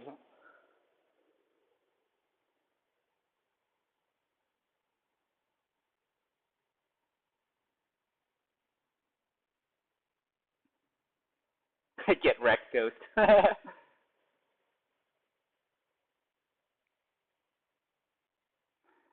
Jonathan Guerrera, I have videos on breaking 8-ball, 9-ball, and 10-ball that you probably should check out. Simply put, if your cue ball is going straight to the head rail is where you're breaking from. So is that what you mean, or do you mean the foot rail? Because if it's coming to the head rail, that means you're putting too much bottom spin on the cue ball, and you're drawing the cue ball back, when the weight of the rack by itself is already going to push the cue ball back if you're doing some type of head-on hit, regardless if you're coming at it from an angle. Whatever angle you're coming at, if you hit that one ball, or if you hit that head ball square in the face and you've got bottom spin, the weight of the rack is going to push the cue ball back, and then the back spin is going to cause it to come back and hit the head rail. If you are talking about you're actually hitting the foot rail, that's too much top spin. And as far as the ball jumping in the air, that's because the cue ball is actually in the air when it makes contact with the ball. So that could be because you have a little bit of downward elevation when you're stroking on the cue ball, and you actually cause the cue ball to kind of skip into the air as it flies over to the rack. Because when you think about it, the cue ball and the object ball are of the same size, unless of course you're playing on a bar table or something that where the cue ball and the object ball are different sizes. So when you think about it, when you make contact like this, nothing's supposed to happen other than they're supposed to separate. But the reason why your cue ball jumps into the air is because it's in the air when it actually makes contact with the rack. And so now you have to where the lower half of the cue ball is making contact with the upper half of an object ball of the rack, and that's what's causing it to lift up even higher. So you definitely want to make sure that your cue ball is still on the table when it makes contact with any object ball within the rack, unless, of course, you're able to control the cue ball jumping up into the air like the professionals do. But check out any of my breaking an 8-ball, 9-ball, or 10-ball racks. Those should be able to help you out. Have I tried the break rack? No, but I am trying to get one. I'm trying to go through some connections to be able to get one, and I'll definitely try to make a video on it.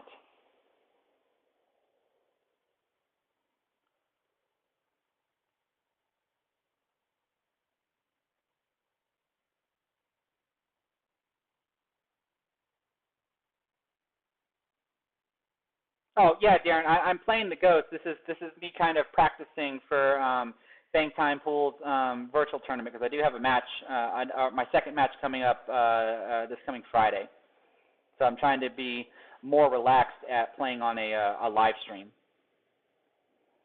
But you're still right. I still have to practice not taking ball in hand, but it just depends on the spread of the table. Because if I don't take ball in hand in Bang Time's tournament, I can actually score 11 points if I run the table. With ball in hand, I can only get 9. Justice Seeker, any plans to go pro? No.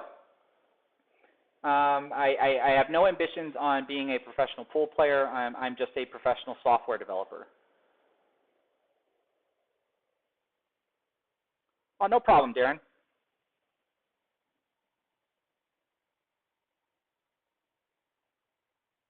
anyone have a hookup with Santa to get a discount on a brake rack?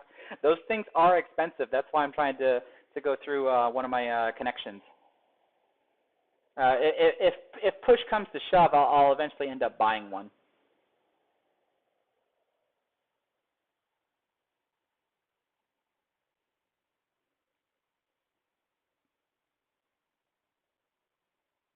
Oh, that's what SW means. What software do I do? Currently, I write in Java. My primary background used to be C# or .NET when I worked for the Department of Defense. Now that I've been in the private sector for the past 6 years, I primarily work with Java.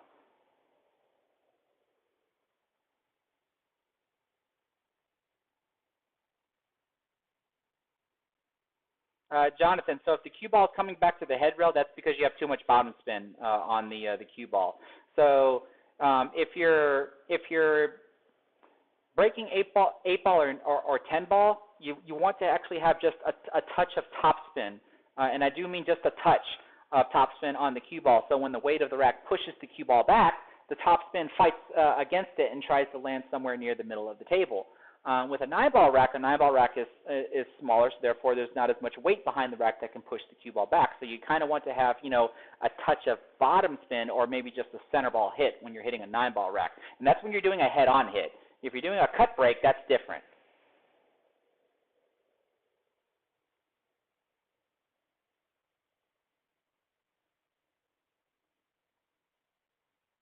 Nick G, if you're talking about the virtual tournaments at 10-ball, you also have to take into account that those tournaments, you have to make a ball on the break.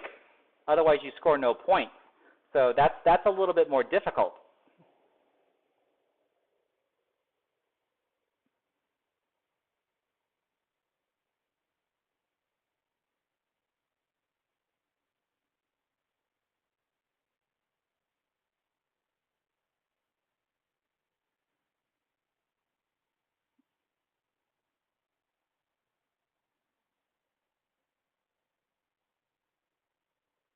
Tabs or spaces. I'm gonna take that as you're asking me, do I put tabs or spaces in my code that I write? It's both.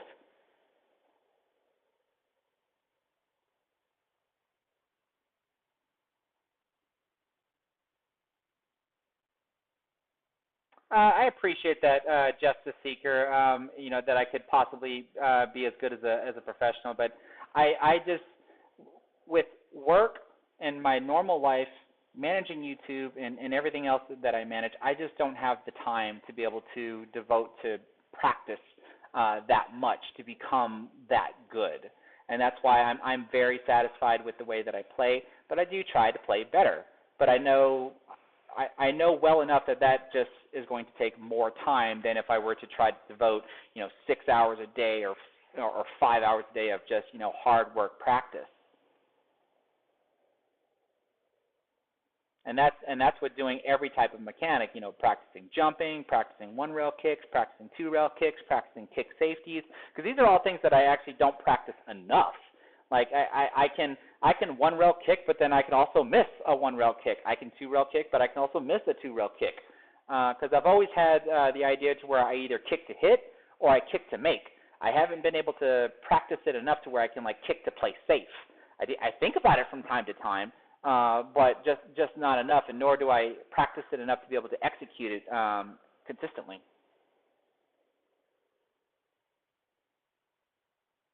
How many hours do I put in practicing during the week? Altogether during the week?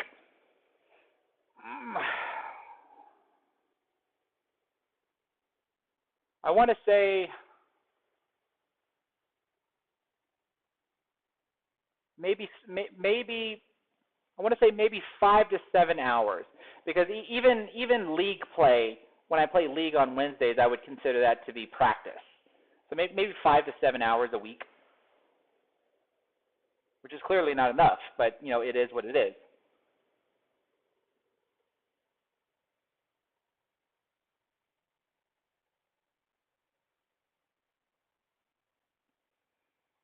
Darren, so your question about what am I trying to do with the cue ball, it depends. So in this Ghost format for Bang Time's tournament, I'm not concerned about the cue ball. I'm concerned about the spread of the balls. That's all that I really care about. which is why you see me break the way that I do. And now I'm just fortunate that the cue ball stays on the table anyway, but the position of the cue ball is not really relevant to me if I know I have the option to take ball in hand. But for the most part, yes, whether I'm doing a cut break or a head-on break, I'm trying to get the cue ball to be near the middle of the table so that I can have the most access to the table despite what the spread might look like. Any plans to go north for Demi's boot camp? Yes, at the last week of December. I'm going to be in Minnesota to take Demetrius's boot camp. I do have intentions on taking my camera with me so we can record some footage. Of course, I'm not going to give any secrets away of his boot camp. I'm only going to maybe publish whatever he allows to be published. And then we might even do, an exhibition match that we can record and publish, and then maybe like an interview or something. What are my steps when I practice? That just really depends. I mean, the pre-shot routine is one thing. Like if you had the chance to see the virtual tournament that I played in, or the first round that I played in, you saw my consistency of how I stood behind the cue ball for a second. I got down onto the cue ball. I took about 3 practice strokes before I executed the shot. There was the consistency of my pre-shot routine. Then other steps would be, how often do I practice my banks? I have a measurement system that I use for practicing the banks, and the majority of the time I do that measurement. It doesn't matter how easy or how difficult the bank is. You'll see me measure it out. I think at least tonight I did one bank shot that it was just a bank by feel. I was able to just visualize it and I executed it. But it just depends on what I'm practicing. Am I practicing my kicks? Am I practicing shooting? Am I practicing position play? But whatever it is I'm doing, I'm trying to do the same thing consistently. What is the most important thing you learned in playing pool? That there's always somebody better. When I was younger, I obviously had the cocky attitude, especially when I started to become a rather good player at my age. And as immature as I was, I thought I was on top of the world. Like I knew I wasn't a professional, but I thought I was on top of the world in regards to my area. But after a bunch of bad beats and then getting older and getting more mature, it becomes not so much more of a big deal to me to lose. Of course, I don't want to lose. I want to play to the best of my ability. But I've become much more humble about myself in regards to the game and how I treat individuals in the game, which is all the more reason why I have this YouTube channel to begin with, because I am very straightforward in letting y'all know that I'm not a professional. I would like to say that I'm a decent player. Like you notice I'm not even saying that I'm a good player. I mean, I consider myself to be a decent player. I have knowledge that can be passed on. Clearly, if you're a better player than me, then you don't need this knowledge. But there's a lot of players out there that are not better than me, and they're the ones that I'm trying to help.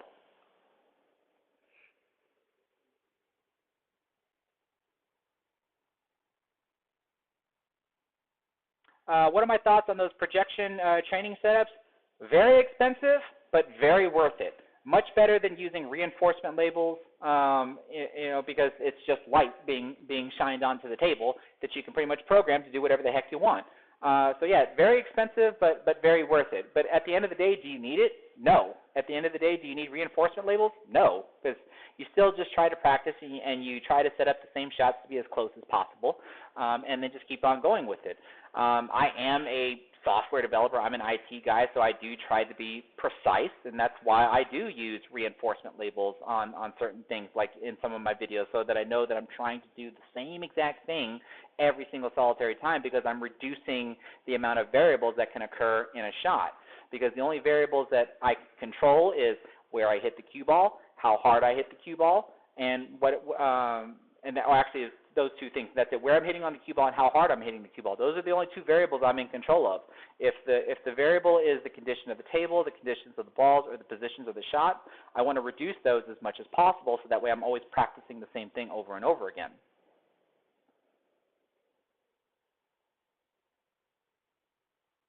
Thanks, Jim. I appreciate that.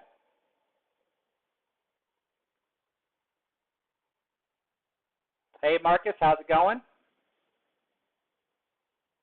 Oh, Nick G, yeah, the biggest lessons that even the pros miss. I love that you said that because I love the fact that when I published like my APA matches, right? I mean, I'm man enough to admit that like my lesson videos, they're not done in one take. Like when I'm demonstrating a bank shot and I measure, I don't always make the bank shot. I get close.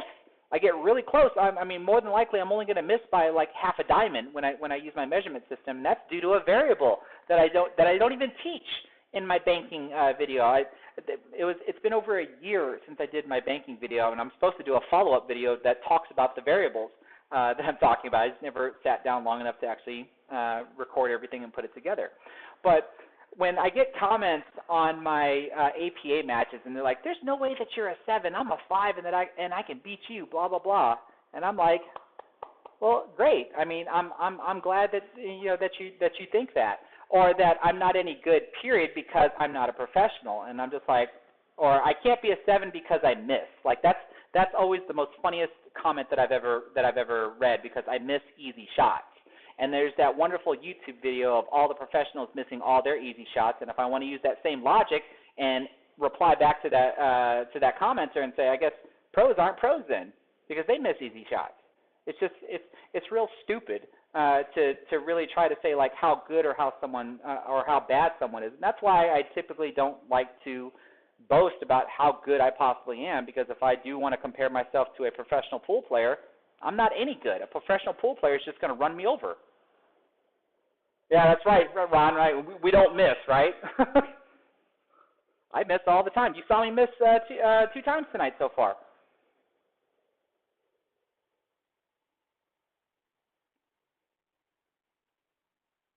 David, I live in Texas. I'm not from Texas. I was actually born in Germany because my dad was in the military.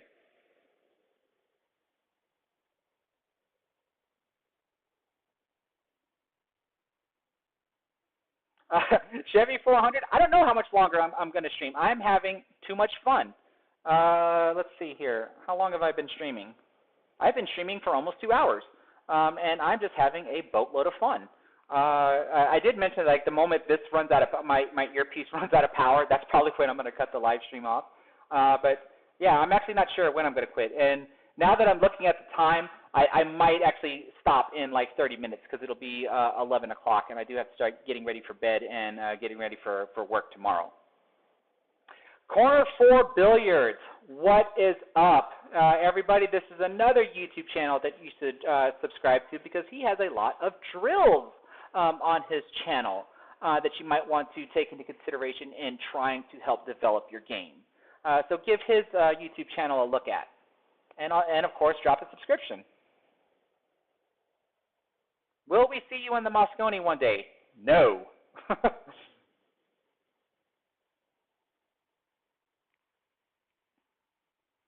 I will go ahead and put this out here. Zaid, you're asking what city.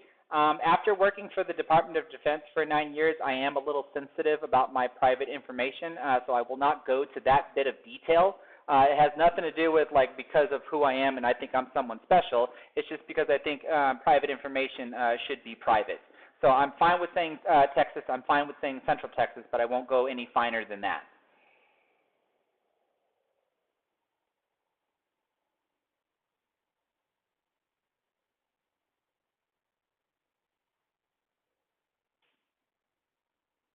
Thanks, Chevy. I do appreciate that. Ryan Rep, yes, at some point in time, I will give Dr. Dave's Billiard University drills a try. I haven't even looked at them yet. I've seen a couple of videos on them, but I've never once even attempted them.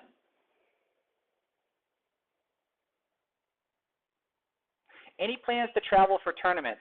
So I've answered this already once, but I'll go ahead and answer it again. My general rule of thumb is that I don't really like my time to be wasted. So because I know, or I have a good understanding of how well I am in my area, and that I know that outside of my area I'm not as good as I could be. I think one analogy that I've done is I might be a 7 here in my area, but if I go to like Dallas or Austin or something, I think I would probably be more like a 6, maybe even a 5, because the caliber of play is just so much higher in those major types of areas. So knowing that, that's where I basically came up with this rule to where, like, I don't really want to drive more than, like, an hour away, or I myself would not drive more than, like, an hour or maybe an hour and a half away to just get knocked out of a tournament and then have a round trip back. Now, if I'm going with a group, that's different because somebody else is probably going to be driving, and I don't mind being the tag along. But I have traveled from time to time to play in tournaments. Now, will I do it myself? I keep saying to myself yes, because I want to get the more experience. I want to meet new people and see what other skill levels are out there in, like, you know, San Antonio, Houston, etc. But just it's all about timing. You know, my timing right now is just so thin with keeping up with my YouTube channel, keeping up with work, and keeping up with other things.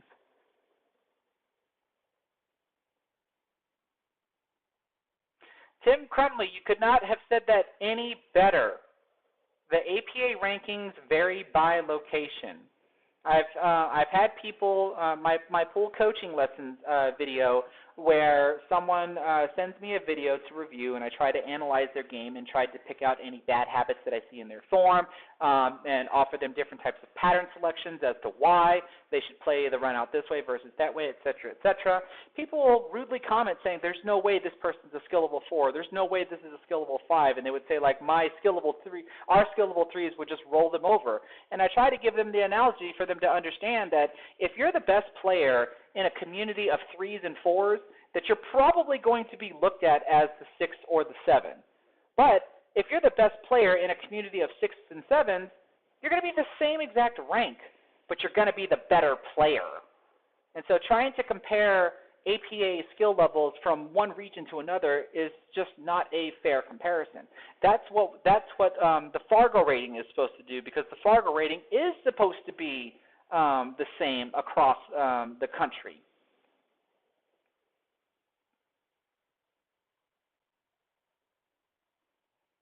I don't know, Corner for Billiards. I mean, if I make it up there sooner or later, I'll give it a shot and see.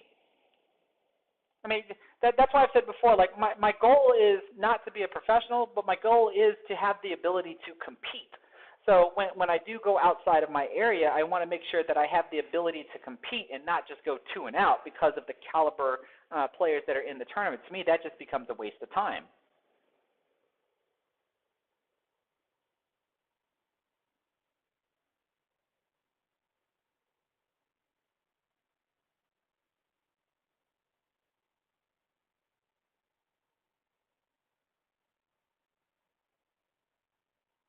As an APA 6, what is the most important thing that can help someone get over the hump to an APA 7?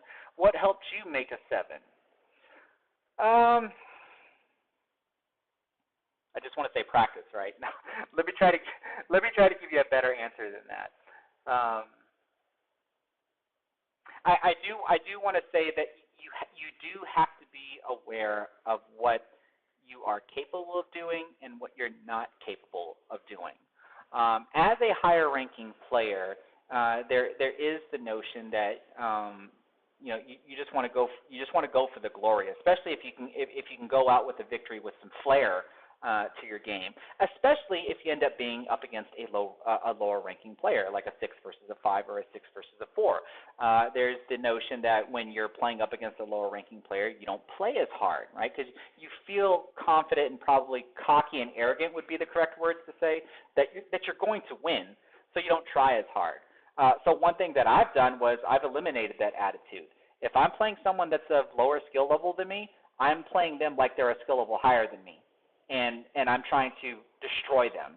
I've made the comparison before that if you're playing someone in a race to 5-4 and you're able to consistently beat them 5-3, well, then you need to figure out what you're doing wrong that allows them to win those 3 games. And the next thing you know, you should be beating them 5-2 or 5-1, and then let alone 5-0 because you've just gotten that much better.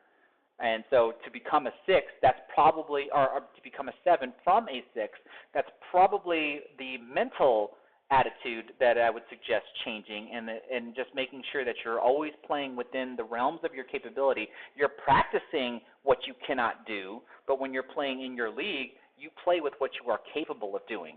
and not with what you're working on.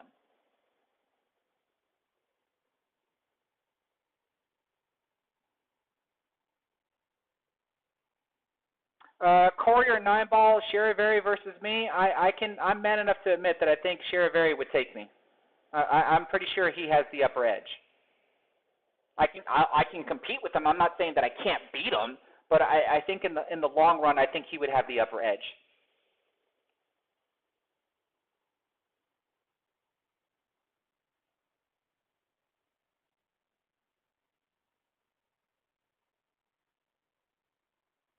Too much sandbagging in the APA.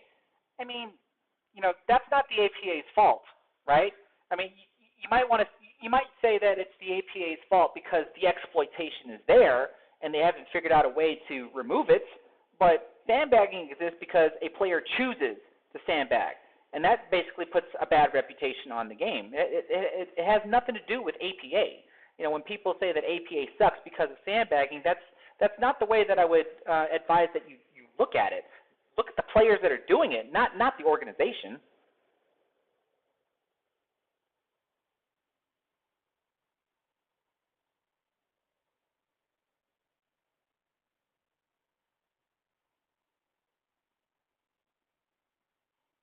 Horatio, what determines rankings? You're talking about APA. It's a combination of stuff. Games one, obviously being it, they do track the number times that you shoot, how many times you play a defensive shot, and who you play against. And then there's more complex stuff that goes into it that I'm just not going to go into detail. But over the course of time, that's what allows your rank to your rank to settle in.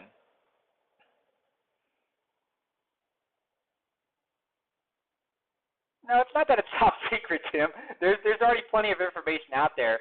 I would suggest just to go look for it with regards to like the specific details, because in general, what I explained pretty much covers like the vast bulk of how your skill level is determined.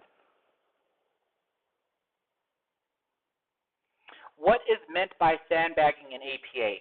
Not playing to the best of your ability, holding back your skill level, holding back your skill. Period. Missing shots on purpose, purposely.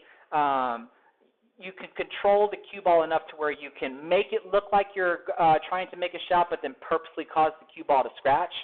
Anything that is obviously not the true value of your own skill. That's sandbagging.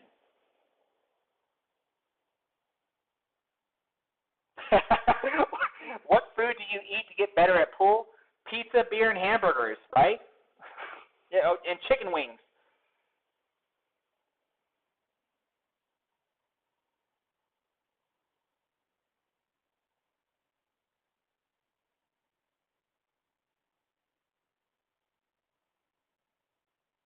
But a 7 has no cap. That is correct. I think it was only like last year or something, or a couple of years ago, that I eventually heard the term Super 7, which is what I'm classified as.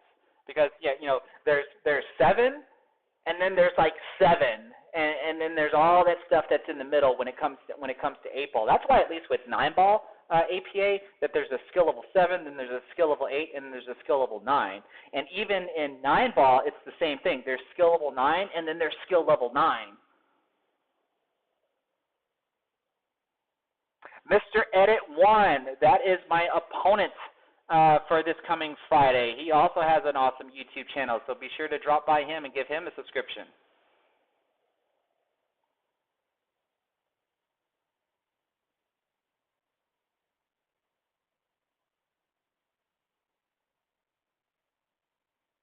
I appreciate that, LKD Treasures, that you think I'm possibly an open pro, but I'm realistic. Like I said, I'm a decent pool player, but I've played against professionals before. I mean, my Texas Open match that I published on my channel is against a professional, and I got destroyed.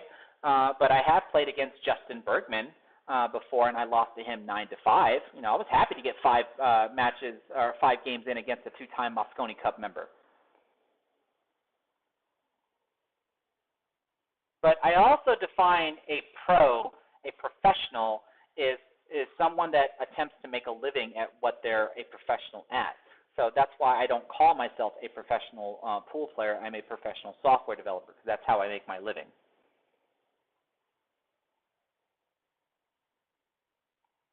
What's up, Robin? It's one of my fellow Texans.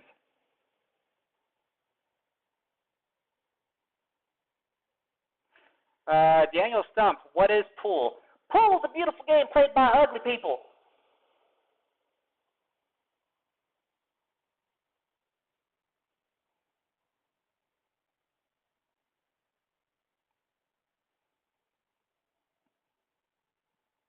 All right, looks like it's slowed down enough. I'm going to go try another rack.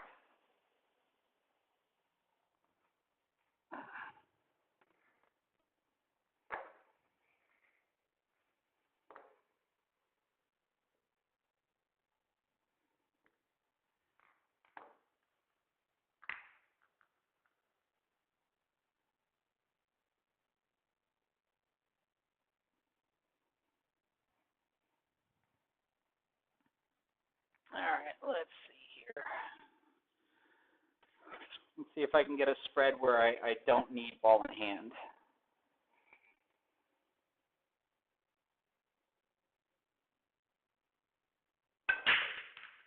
Oh, another table break. I didn't even make the wing ball.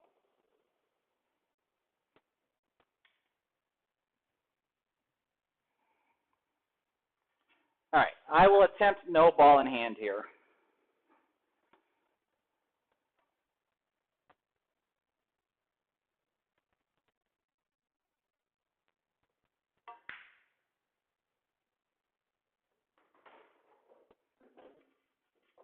All right, that was just with some topspin. So now here I've got a significant cut angle on the two balls where I can try to, with a little bit of topspin, because I think the tangent line makes me scratch, so I need to push the cue ball above the tangent line, and then with some right spin, try to come 2 rails back out for a position on the 3 here for the corner pocket. Some people actually might want to try to draw the cue ball to the side rail and spin back. I would not advise that. I would advise trying to go 2 rails. Or at least that's what I'm going to try.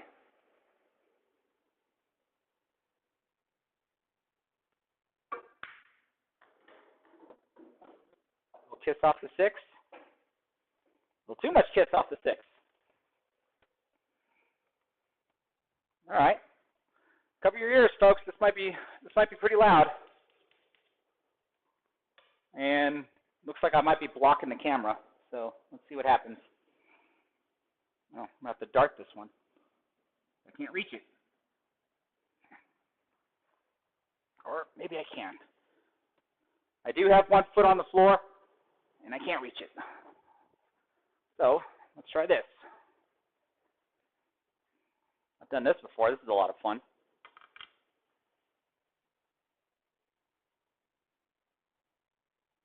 Place your bets, folks. Do I make it or miss it?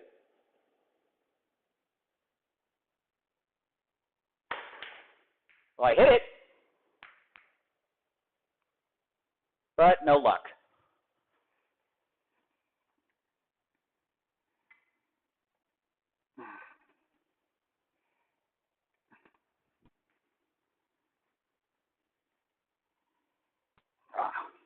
And that's just the way it goes sometimes.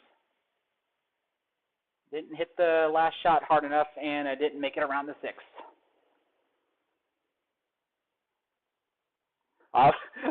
I wasn't breaking like that earlier, Robin. I think that's the first time I didn't make the wing ball tonight.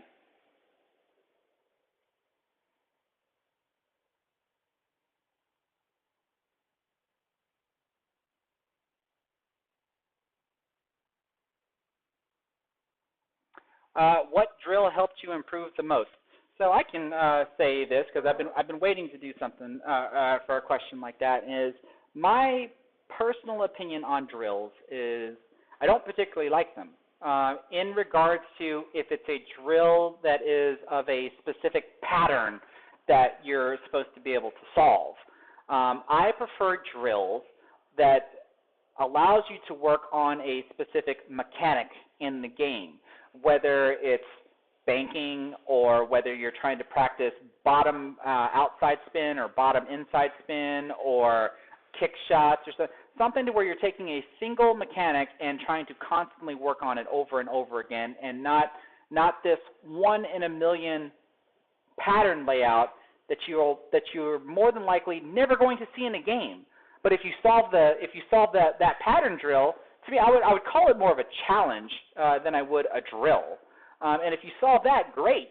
Because I know that there's been some that like work on these types of drills for quite a long time, but they're still just like an average player. And you would think that if you're able to solve all these pattern drills, that you would be a decent player.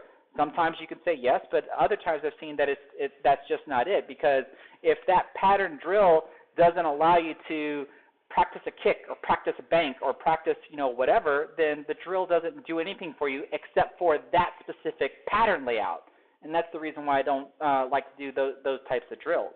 If I'm going to drill anything, I'm going to set up a particular shot that allows me to practice a specific mechanic. A bank shot, a jump shot, a kick shot, 1-rail kick, 2-rail kick, etc., etc. And then, obviously you don't just make a shot, right? You make a shot and play position. So there's the successful execution of a shot, then there's the successful execution of a shot plus playing position. That's pretty much like how I like to drill myself. So whatever I identify being weak at, those are the things that I drill myself on. Horatio, in this format that I'm breaking, I'm just putting a touch of bottom spin, and I just want the cue ball to kind of squat itself. But the fact that my cue ball goes off to the right means I'm not even hitting the head ball like I should.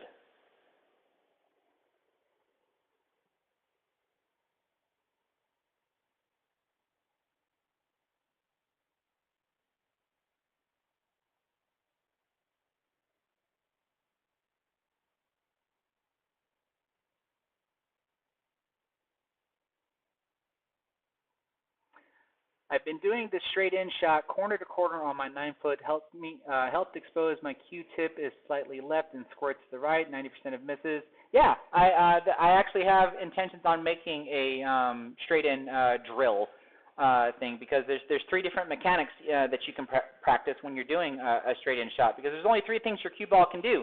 It can either stop, go forward, or go backwards, and that would be the way to work on the drill.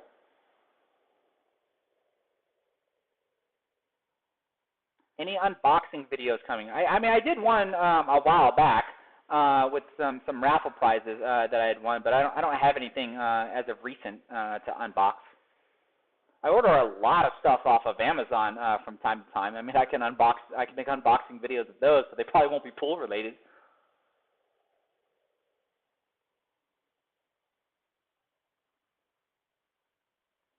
How to put outside spin on the ball. Outside spin refers to the type of spin that you put on the cue ball that is the opposite from your cut. So if you're cutting an object ball to the left, outside spin is referring to right spin.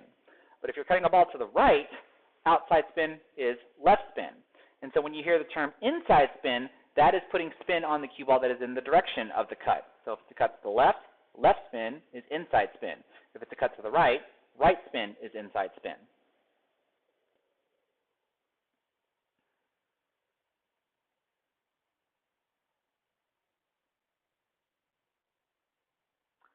Magic Man, yes. Like Toxic said, check out my break videos. I demonstrate how to make the 1-ball or the head ball into the side pocket in all 3 of my breaking videos. I have an 8-ball, 9-ball, and 10-ball breaking video.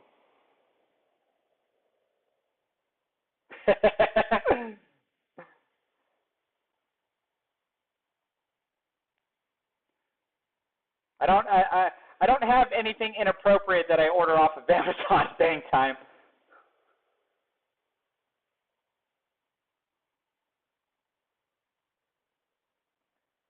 Do I have any eureka moments in learning pool? I guess, what do you mean by eureka? Like, have I been working on something for so long and then all of a sudden I had an epiphany moment to where I finally understand what I was doing wrong? Is that what you're referring to?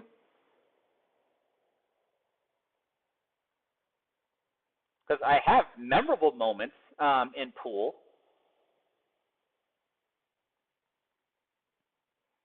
I actually shared my most memorable moment in my first Pool Talk episode when I won my first mid-level tournament and scored like, I think it was a total of $800. And I was only invested $75 in that tournament.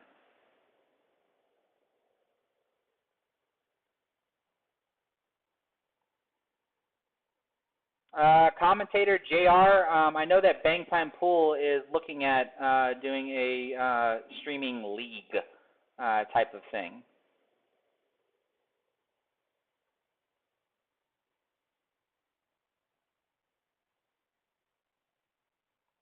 Hey, Nir Shironi. I've been playing for 27 years now, and I still have your video that I'm going to review when I get around to it.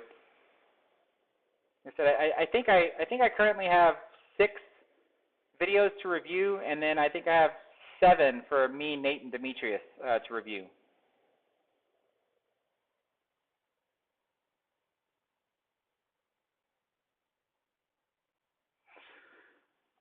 What about when you're working on a skill or a shot and the epiphany hits you?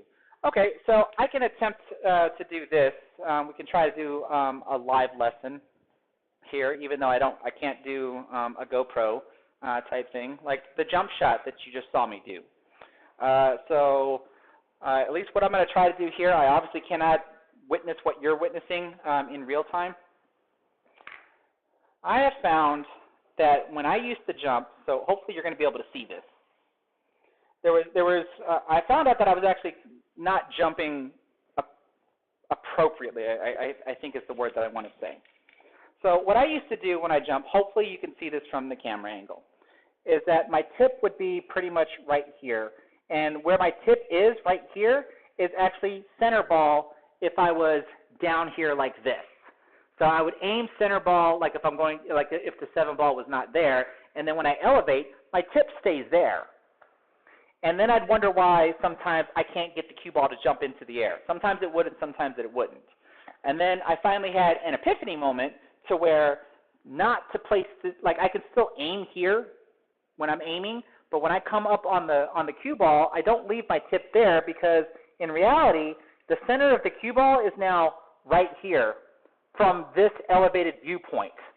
And when I started making that adjustment, then I started getting the cue ball to come into the air real easy. Now, making or missing the shot, that's still just aiming, but getting the cue ball to hop into the air was like the biggest epiphany moment that I ever had when I used to jump.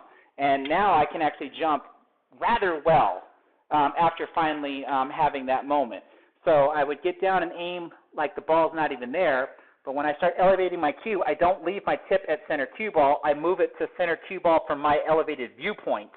And if I want to put draw, then I might go a little lower or try to go a little higher. But here is center cue ball from this elevated viewpoint, and you can see that it takes very little effort. I'm barely even moving, and I can get the cue ball to jump into the air. So that would be like one epiphany moment. Oh, and you know what? I'm sorry, guys. I will do that all over again. Let's try that again, because you didn't see anything. So you heard everything, so I shouldn't have to explain everything again. So real quick, if I were to aim this, this is center cue ball like a regular shot. And what I used to do is I would elevate my cue, and I would leave my tip at center cue ball as if I was at a leveled shot. And sometimes I get the cue ball to jump, and sometimes I don't. And now what I end up doing is I elevate my cue to center cue ball from my elevated viewpoint. And look how little effort I have to put in just to get the cue ball to jump into the air. So there, I didn't clear it, so I'm just going to hit it just a tad bit harder. But it requires, like, no effort, like, at all. Oops. Let's try this again. But this would be an example of an epiphany moment for me in making sure that I'm actually striking the cue ball at the correct elevated point. There we go. And I finally made it this time, too. So hopefully that was better, since I didn't realize I didn't turn my laptop camera off.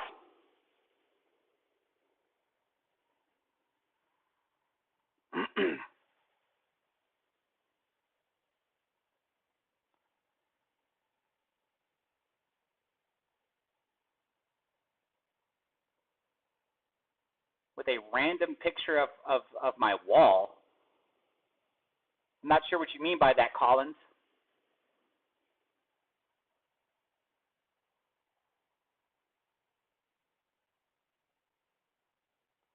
Oh, so bank time. I'm using OBS to do this stream. So right now, I have my stream set up to where I'm using two different cameras. I have the laptop camera that I'm sitting in front of, and then I have that camera that you see here, and they're both turned on during the stream. And so when I want to go shoot, I just turn the laptop camera off, so that way you can see just the table. And I would go try to run a rack or something, but then I come back on, then I just turn the laptop cam back off. That's how that works.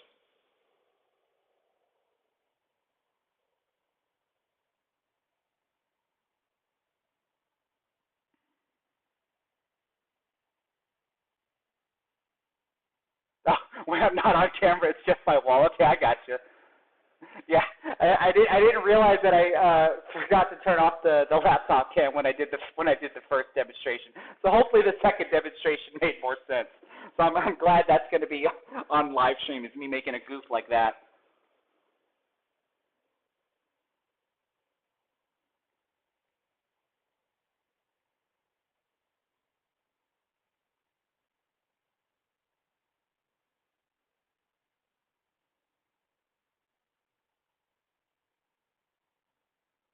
Scrolling back, Chris Strip, you're a little confused about the elevation of a jump shot. It primarily starts at about 35 to 45 degrees of elevation. The lower your elevation is, the longer your cue ball can actually jump. But the higher the elevation that you put on the cue ball, the higher that you get the cue ball to jump. But I tend to not try to jump a ball that's a few inches in front. I'm more than likely going to kick at the object ball if the opposing ball is only a few inches away. If it's at least probably like 5 to 6 inches away, then I'm probably going to try to jump over it.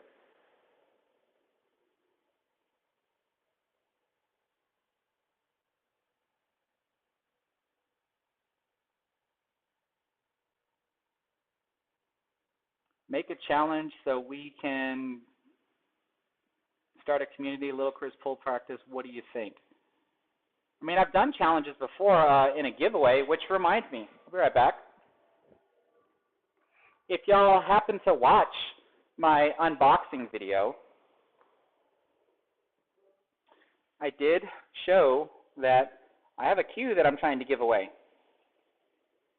This is a Poison jump break cue, but I have to get to 75,000 subscribers. And I think I'm only sitting at like 61,000 right now. And so when I get to 75, this is going to be part of the giveaway with a 2x2 case and a Poison glove, and then probably some Predator chalk. So I mean, help me out, guys. I mean, I'm constantly trying to put out content, trying to keep everybody entertained, drop some knowledge and stuff. But the progression of my YouTube channel has drastically slowed down ever since I reached 50,000 subscribers. I'm not complaining by all means. You know, once I got to 50,000, my next milestone was at 75 to get to 75,000, and then the next one after that will be 100,000.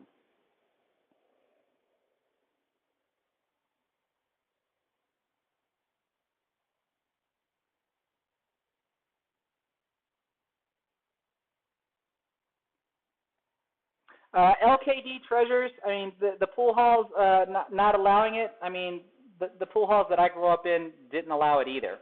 I mean, I eventually did it a couple times. I was careful to not damage the equipment. Like, that's the reason why they don't allow you to do it, right? So, like, you know, you have to learn at some point, you know, so it's not like I'm advising you to break the rules, but, you know, you're going to have to learn sooner or later, and it doesn't always have to be, you know, it doesn't always have to be like practicing your jump shots. Like, don't go to your home pool hall and just set up jump shots to practice, right? But when a jump shot does come up, go ahead and try to do it, right? Because eventually you're going to figure it out. What they don't want you to do is just keep setting it up over and over and over, and then keep trying to hit it over and over and over, because that's when you're going to damage the table. That's what they truly don't want. But if you can get away with like one or two here and there, you'll eventually learn, because that's pretty much how I learned. And it got to a point to where now I'm a trusted individual that they allow to jump.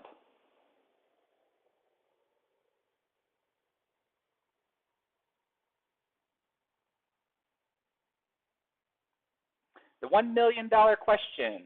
When you strike the cue ball, are you looking at the cue ball or the object ball? I am looking at the cue ball. I want to make sure that my tip to cue ball contact is where it's supposed to be.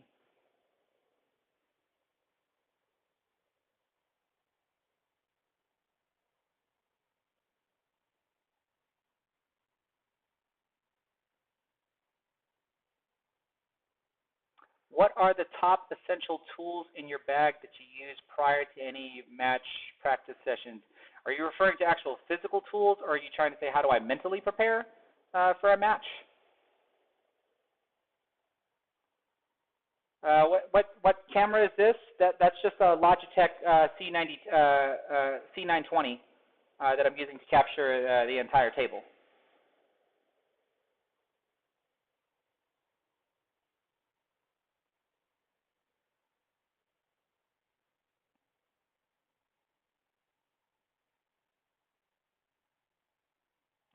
Thoughts on the 2020 Mosconi Cup? I mean, Team USA got destroyed.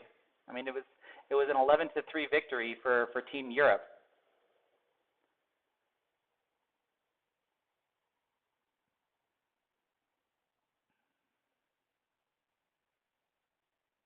Robin, where did I get my cues laid? From QSmith.com.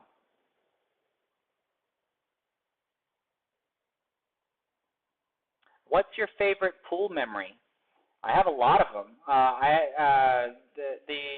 The one that's on my Pool Talk episode 1 video talks about when I won my first mid-level tournament, and I'm not going to be able to recreate this. Hold on, I was about to do it again. Let me turn this off. I'm not going to be able to recreate this memory, but I was glad when it happened. So I was playing in a league night, and I had broke this. This happened like many years ago. Let me see if I remember how I did this. And I basically broke and was doing whatever I could to run the table. And there was a shot that I had down here at some point. This is almost like the final layout that I can recall. And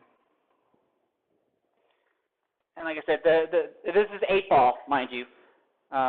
So what happened is prior to there's more stripes on the table, but this was the key ball. Like my cue ball was down here somewhere, and this was the key ball. And I'm playing in a league night, and I get down on the shot, and I can see out of the corner of my eye, my opponent is standing over here next to somebody, and I hear a spectator, a friend, or whatever tell my opponent, get ready to shoot because I'm about to miss.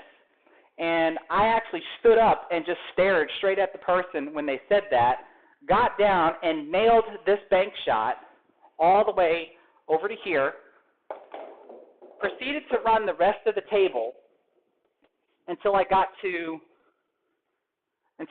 something like this. Now I'm going to give you guys a minute to really try to digest what I did, because hopefully you can see, I think that's it. Hopefully you can see that I have nothing that I can practically do. Like I can't bank here.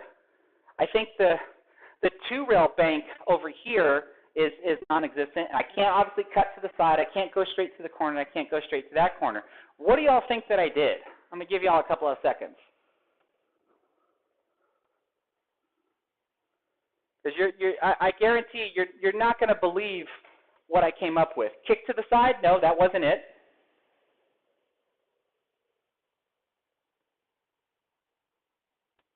Because remember, if I make this 8-ball, this is a break and run when some spectator was telling my opponent that I was about to miss. Hammer it off the 4. That's probably a good shot, but that wasn't it. And like, let's make it worse.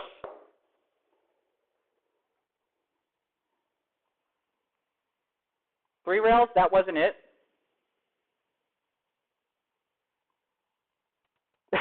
jump bank into the 3. No, that wasn't it. This is, oh, I think I almost saw it.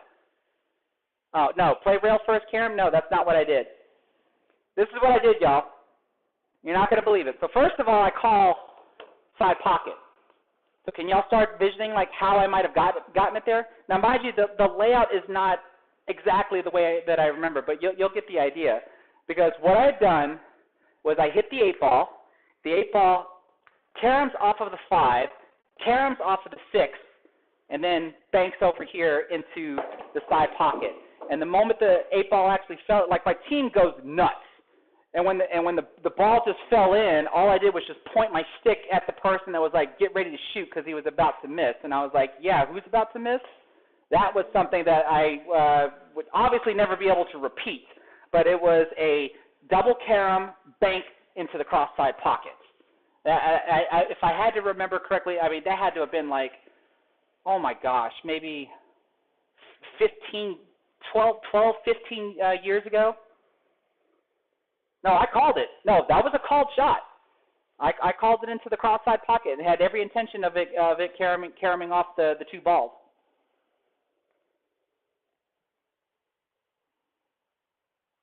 But that's one of those shots that like I would never forget.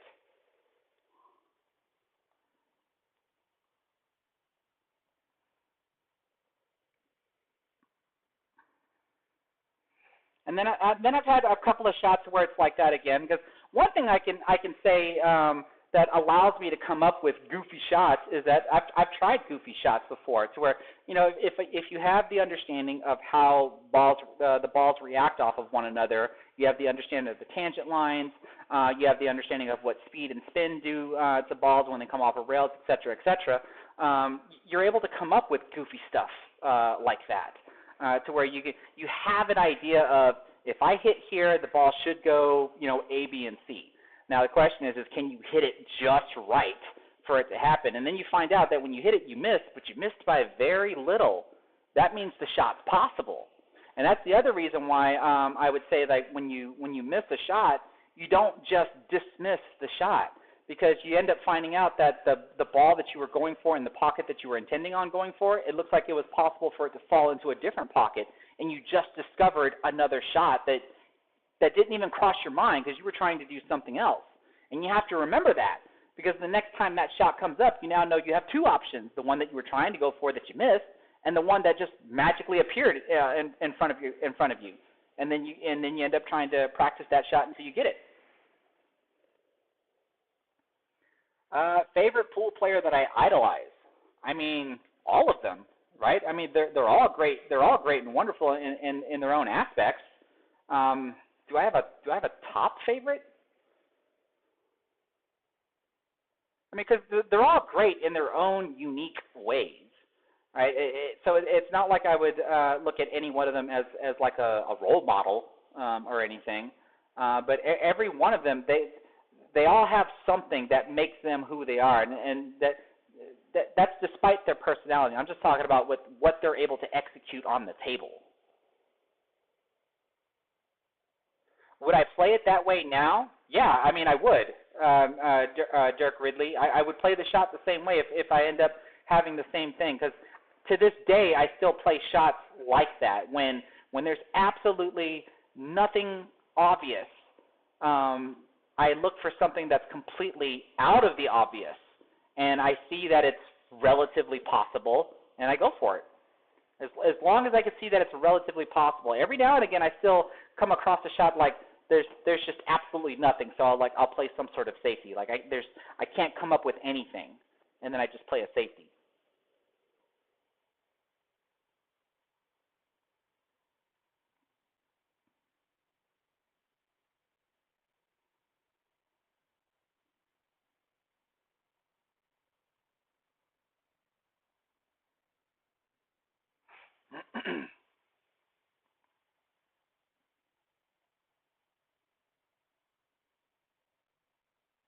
Oh, am I lagging now? I was actually just sitting still reading the comments.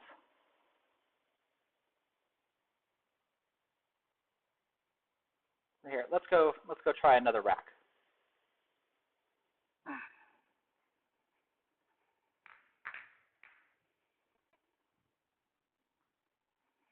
And then probably shortly after this one, I'm going to call it a night. Answer a couple more questions, and then I'm going to call it a night.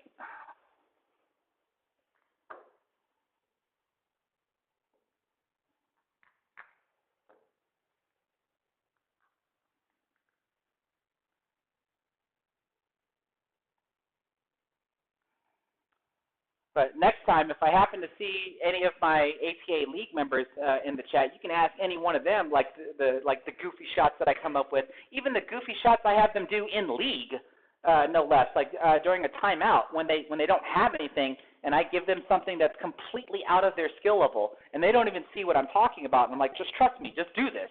And sometimes they're successful, and sometimes they're not.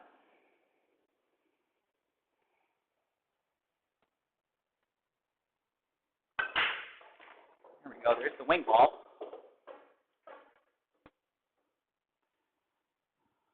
All right, I can try to run this without ball in hand. I can just play this with topspin and try to make sure that I don't get hooked behind the 6 to get to the 4.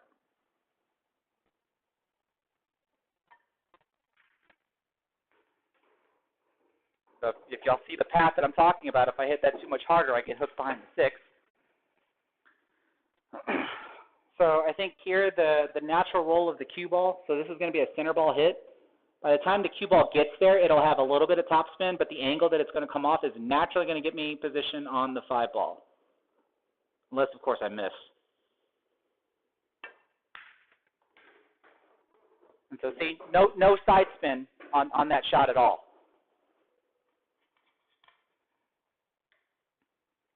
So now I'm going to try to draw back. So I do have bottom spin on this one. Except I miscued. Probably shouldn't have stretched over. So besides using the bridge, I will show y'all this and then just try the shot again. This is one thing that I like about Predator cues, or at least my Predator cue, I should say, is this extension that I have. You saw how uncomfortable I was stretching across to try to be able to make the shot.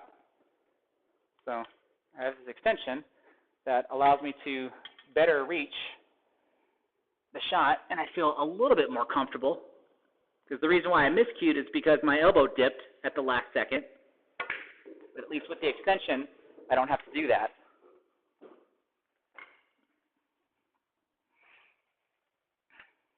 All right. If I miss this shot, I'm done here, but we'll try to do a little bit of cue ball movement. I'm going to shoot into this corner pocket. I'm going to try to have the cue ball draw to the side rail and then come back out for a cut shot on the 7. Clearly, I can get hooked if I hit this really wrong. But let's see what happens.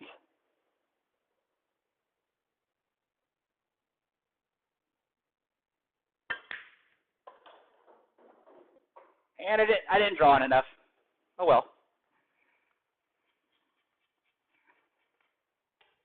I could try a billiard. It's a long billiard, though. What would y'all do here? See if I can back bank it without scratching.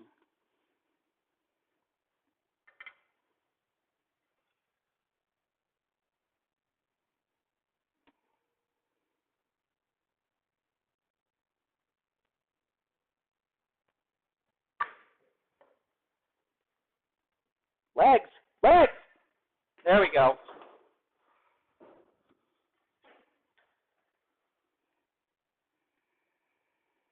All right, so here's a controlled shot. If I try to shoot the 8 ball over here, I want the cue ball to come behind the 9, hit the rail, and then come over here so I can shoot the 9 on the side.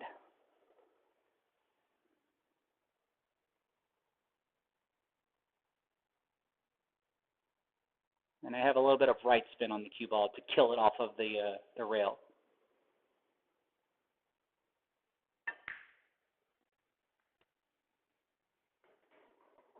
Well, now I have an angle to where I don't have to cut it inside. I could still cut it inside, but I'm going to shoot it all the way up.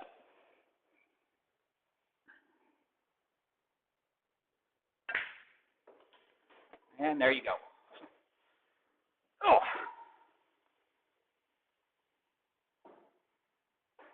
All right, let's see. What do I come back to? Yes, chalk is free.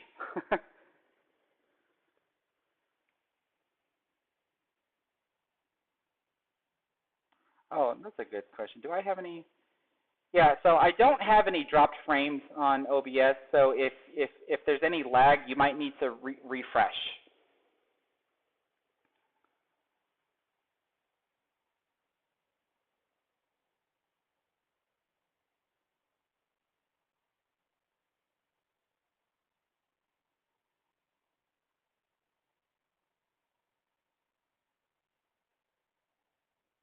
Very easy to spot APA players from the choice of the shots they try. I mean, is that a relative statement that you can actually say? Because wouldn't you call just a beginning pool player that's not in the APA league an APA player? I mean, you might as well just classify it as a beginning player, right? It doesn't have to be tagged as APA. I'm part Vietnamese and Chinese.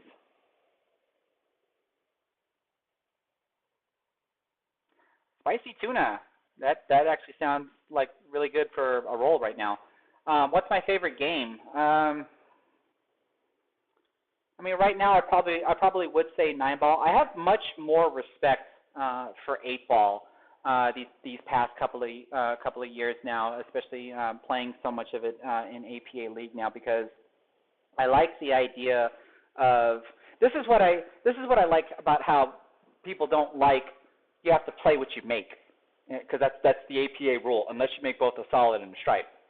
Because they would say, like, in BCA, VNEA, the table's open after the break, regardless of what you drop. And that's all great and wonderful for you to win. In other words, if you make a solid on the break, but the stripes is wide open for you to run, yeah, you'd want to choose the stripes to win the rack. I get that. But if you want to talk about skill, right, it's obviously skill to still be able to run the open stripe table, but it's more skill to run what you're given, which is what APA gives you. If I make a solid on the break and the stripes are wide open, I have to pull out every bit of skill to be able to still try to break and run the solids that I made on the break. And if I'm able to do that, I mean, that's all the more great and wonderful, because I can look at the stripes and go, man, I wish I was stripes because I can run the table. But if I can run, the set that I'm supposed to run, and it's a lot harder, then that's more of an accomplishment for me, and it's more challenging to me. If all I'm focused on is the win, then yes, I'm going to have this mentality of, I don't care what I made. I'm going to go for the easier run out rather than the more challenging run out. I mean, but my favorite game would still have to be 9-ball, and I also really, really enjoy playing 3-cushion billiards.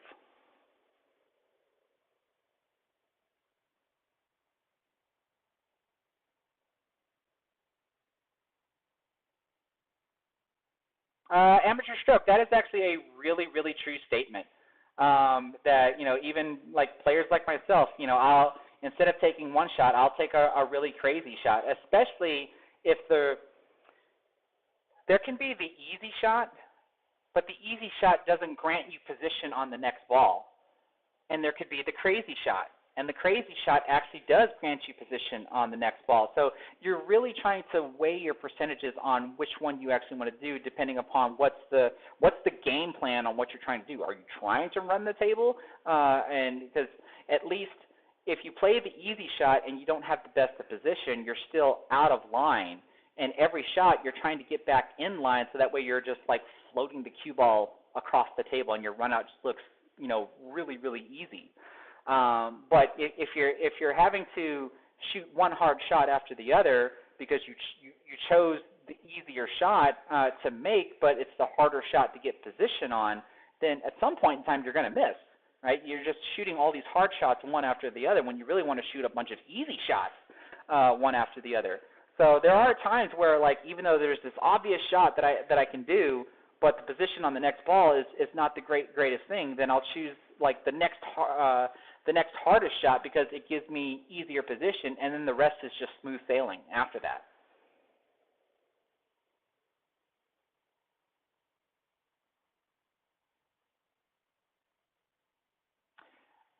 take what you make fun in 8 ball, but I don't like break box rules I've seen in pool general. I mean, the rules that keep evolving is designed to make the game harder. Right? If you just have this attitude to where you want to play the game in its easiest environment, then I'm going to consider that to be a hurdle that you need to actually overcome. Because, like I said earlier, it seems like there's more of a focus on a winning attitude than an actual performance attitude. Of course, we want to win. I'm not going to debate that. But when you want to be able to see what you're truly made of, then you're going to play under any given condition that you're given. That's even if you're gambling, right? You're going to play the game that your opponent wants to play because it doesn't always have to be under your terms.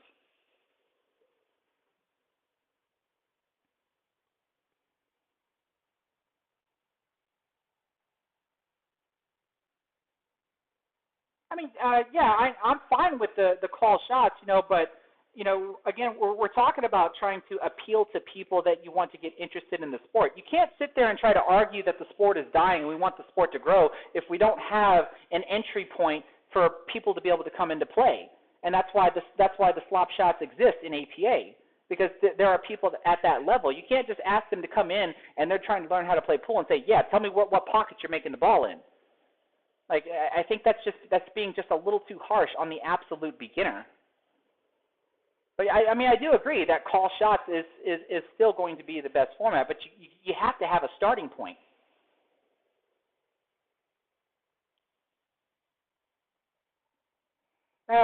Thanks, XT Bum, for stopping by. I appreciate it.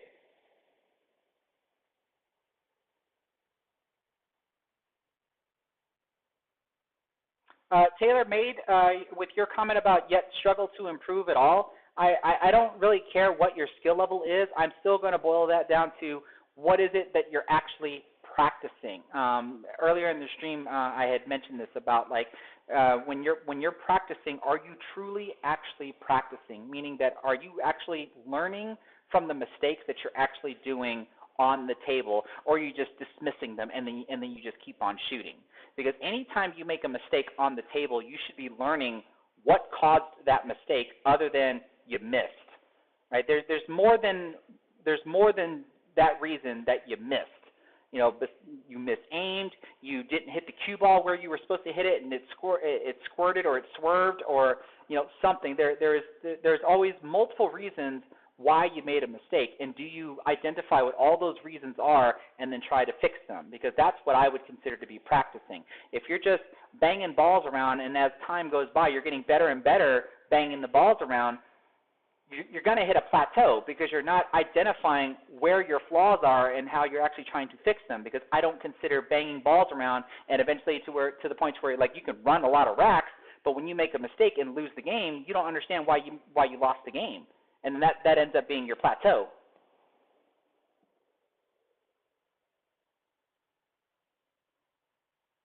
Do I video my practices even when I'm not going to post it online? I do not, because I pretty much practice what I preach, to where I'm trying to learn what my mistakes are. Why did I miscue on that last shot there?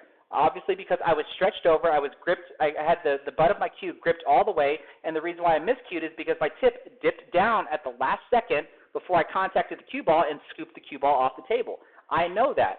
So the lesson learned is I need to make sure that either I grab my extension or grab the bridge or maybe even shoot left-handed the next time that comes around.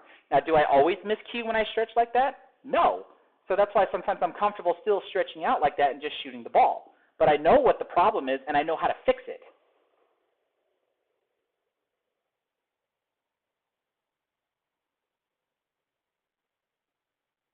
Amateur stroke billiards, I like that. Best practice session for those that who don't know what to practice. You practice what you're weak at. I mean, that's literally the case. If there are certain shots that you just can't do, there are certain cut shots, there are certain cut angles, then you have to practice them until you figure them out. Chevy 400, let me scroll back and see if I can find it. But go ahead and type it again. That'll probably make it easier for me to find.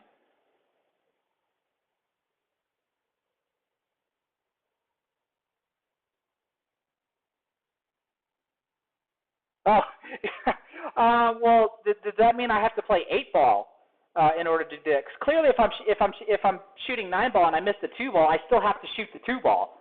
Right? So do you want me to play 8 ball and you guys call the balls out and and tell me what position I play? Is that what you're referring to?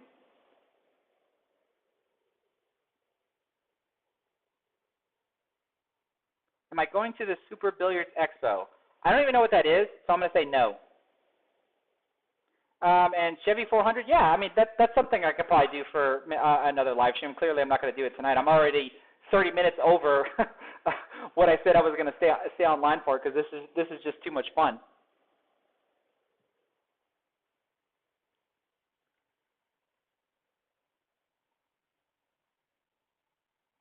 Do I think bar box is hurting U.S. pool on the elite level, say in 30, 40, 50 years time?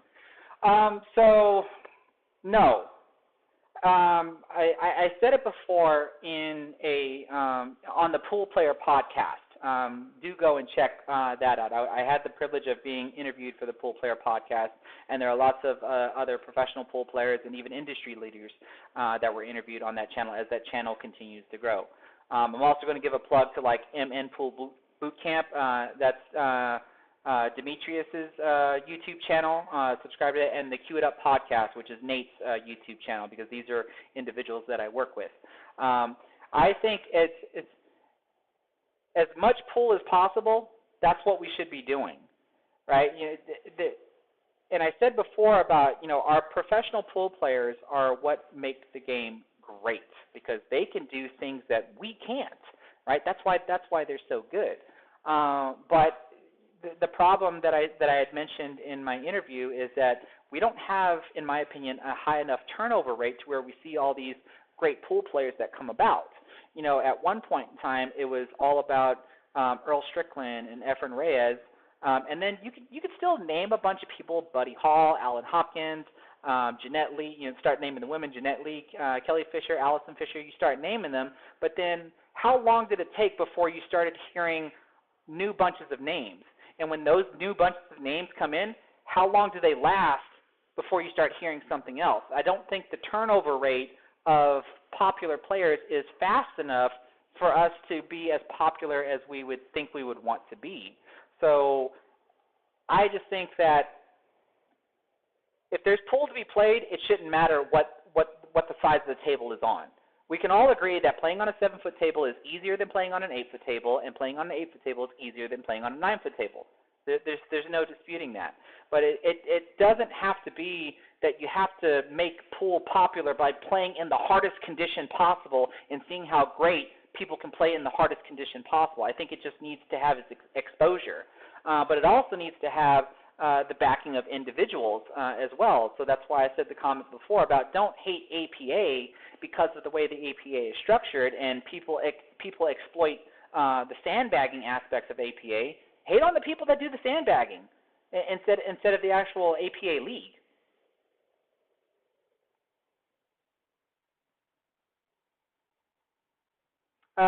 So Thomas, I had mentioned this before. After working for the Department of Defense for 9 years, I hold private information rather valuable.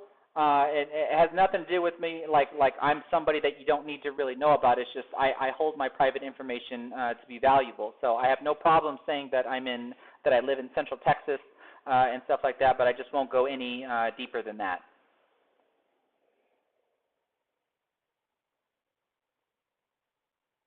Do I think the gambling culture of pool is good for the sport's growth? I mean, gambling is everywhere else. I guarantee you that there's probably gambling in golf and there's gambling in tennis and other types of sports. It's just probably not as well known as pool. I mean, you don't think you don't think any professional athletes have any side bets going on, regardless of what competitions that they're playing in? I'm more than certain that there's probably some side betting going on. It's just not as apparent as it is in pool, especially with the way pool started. If you're not aware of how pool actually started, it started in the gambling realm. The term pool, if I remember correctly, came from horse betting. They'd be in a pool room on a pool table where they're just throwing out money because they're betting on horses. That's where the whole pool table term actually came from. I can probably just say that gambling as pool is more well known than there are in the other sports.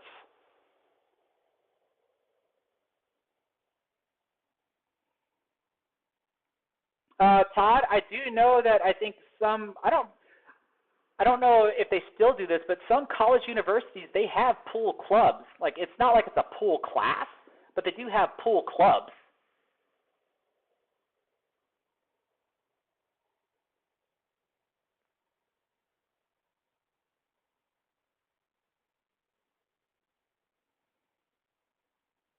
And yes, David, I would agree with that, that gambling makes you try harder. Pressure makes you try harder. And so that's why I've said before that for my APA League members, here they are playing in the APA League and they're playing for me. So right now the pressure that they have is playing for me, playing for a team. Like they know how decent of a pool player I am and they want to play to my expectations that I have of them, which they set too high. Until I tell them, like, I don't care if you win or lose. I just want you to be able to improve and enjoy yourself. The victories are going to come as you get better. But once you get done getting comfortable in playing in a league environment, then you need to try to do a tournament environment because that's a different type of pressure. And then after the tournament environment, then you have the gambling environment because that's a different type of pressure. And like I had learned the other day, playing in a virtual pool tournament is a different type of pressure, and I got to feel it. So hopefully next time I play, I'm not going to be as nervous as I was the first time.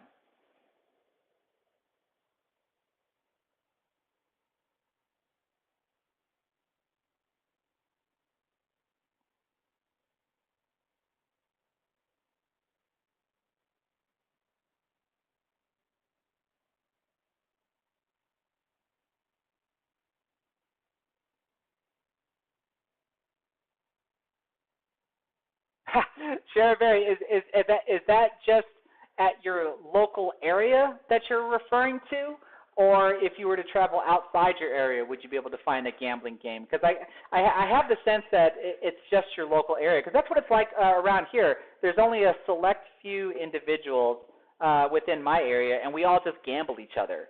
And it's usually just friendly gambling at that. There's very few of us that will actually put a whole lot of money on the line to break each other's pockets because we all know each other and stuff, and that's not what we're trying to do. And that's not what I try to do in general. I mean, when I gamble, I try to friendly gamble. I don't want to break your pocket, and I certainly don't want to try to create an environment where you're possibly just going to lose your cool and you're going to want to fight over what you lost. That's the last thing I want to happen when I'm gambling, because that has happened to me before in the past. If I'm playing you for like $5 or $10 a game and you get so frustrated over losing 50 or $100 that you're ready to fight for it, I'm literally going to tell you to keep your money and don't ever ask me to play again.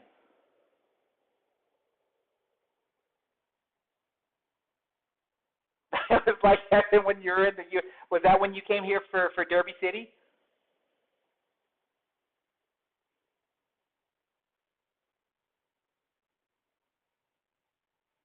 You know what?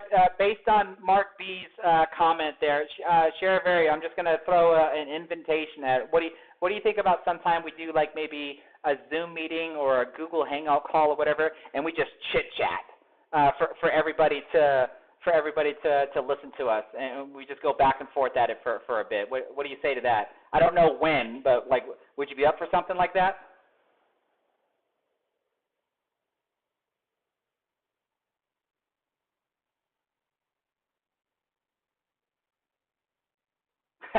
Okay, so what's the time difference? I'm terrible with time zones. It's 11:37 p.m. where I'm at. What time is it for you over there?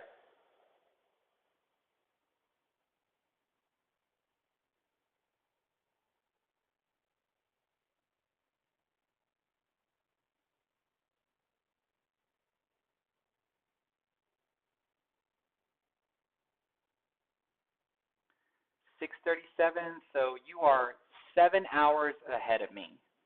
So yeah, I would have to do like a midnight stream for me just so that you're at least awake.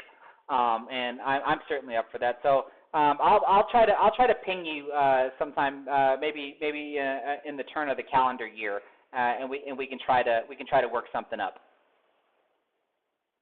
Do I have a backup shaft? If so, what is it? So when I bought my Predator Black 4.5, it came with a, what is it, a 314-3, I think is what it is. But that shaft is completely brand new. I haven't even hit with it.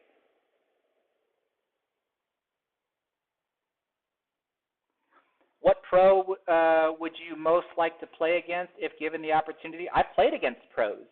I've played against Justin Bergman. I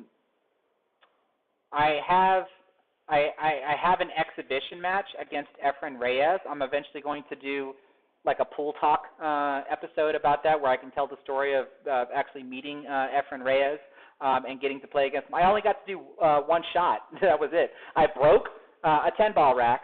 I made a ball, but I had to kick at the one ball, and I missed. Gave him ball in hand, and he ran out. So that would make the long story short. But I do have the footage of that match and playing against him that I'll get to eventually make a video on.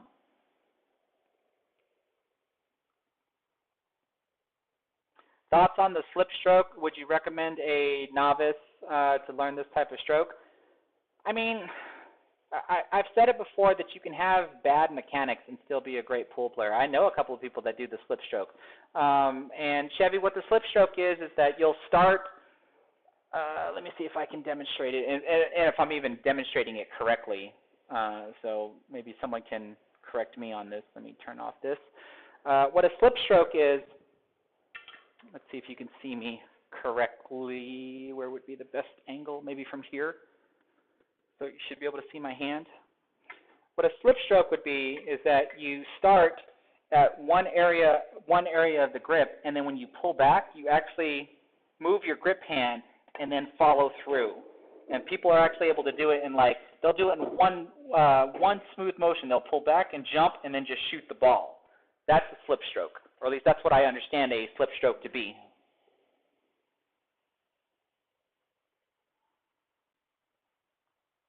You slip ball down, hit your head, and get a stroke. Not quite.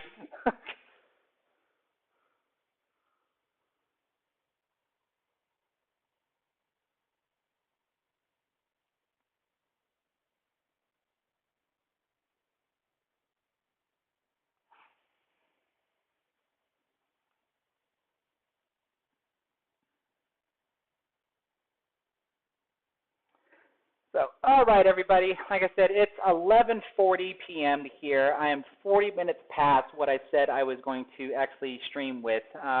This has just been a lot of fun. You can clearly expect me to do more stuff like this, like if I eventually get some buddies over here and we can just shoot some sets around or whatever, and then obviously talk to everybody. But I think I'm going to go ahead and call it a night. For tonight. This has been a lot of fun. Thank you for everybody that has stopped by, and I do look forward to seeing you again. So as I always end every one of my YouTube videos, take care, everybody.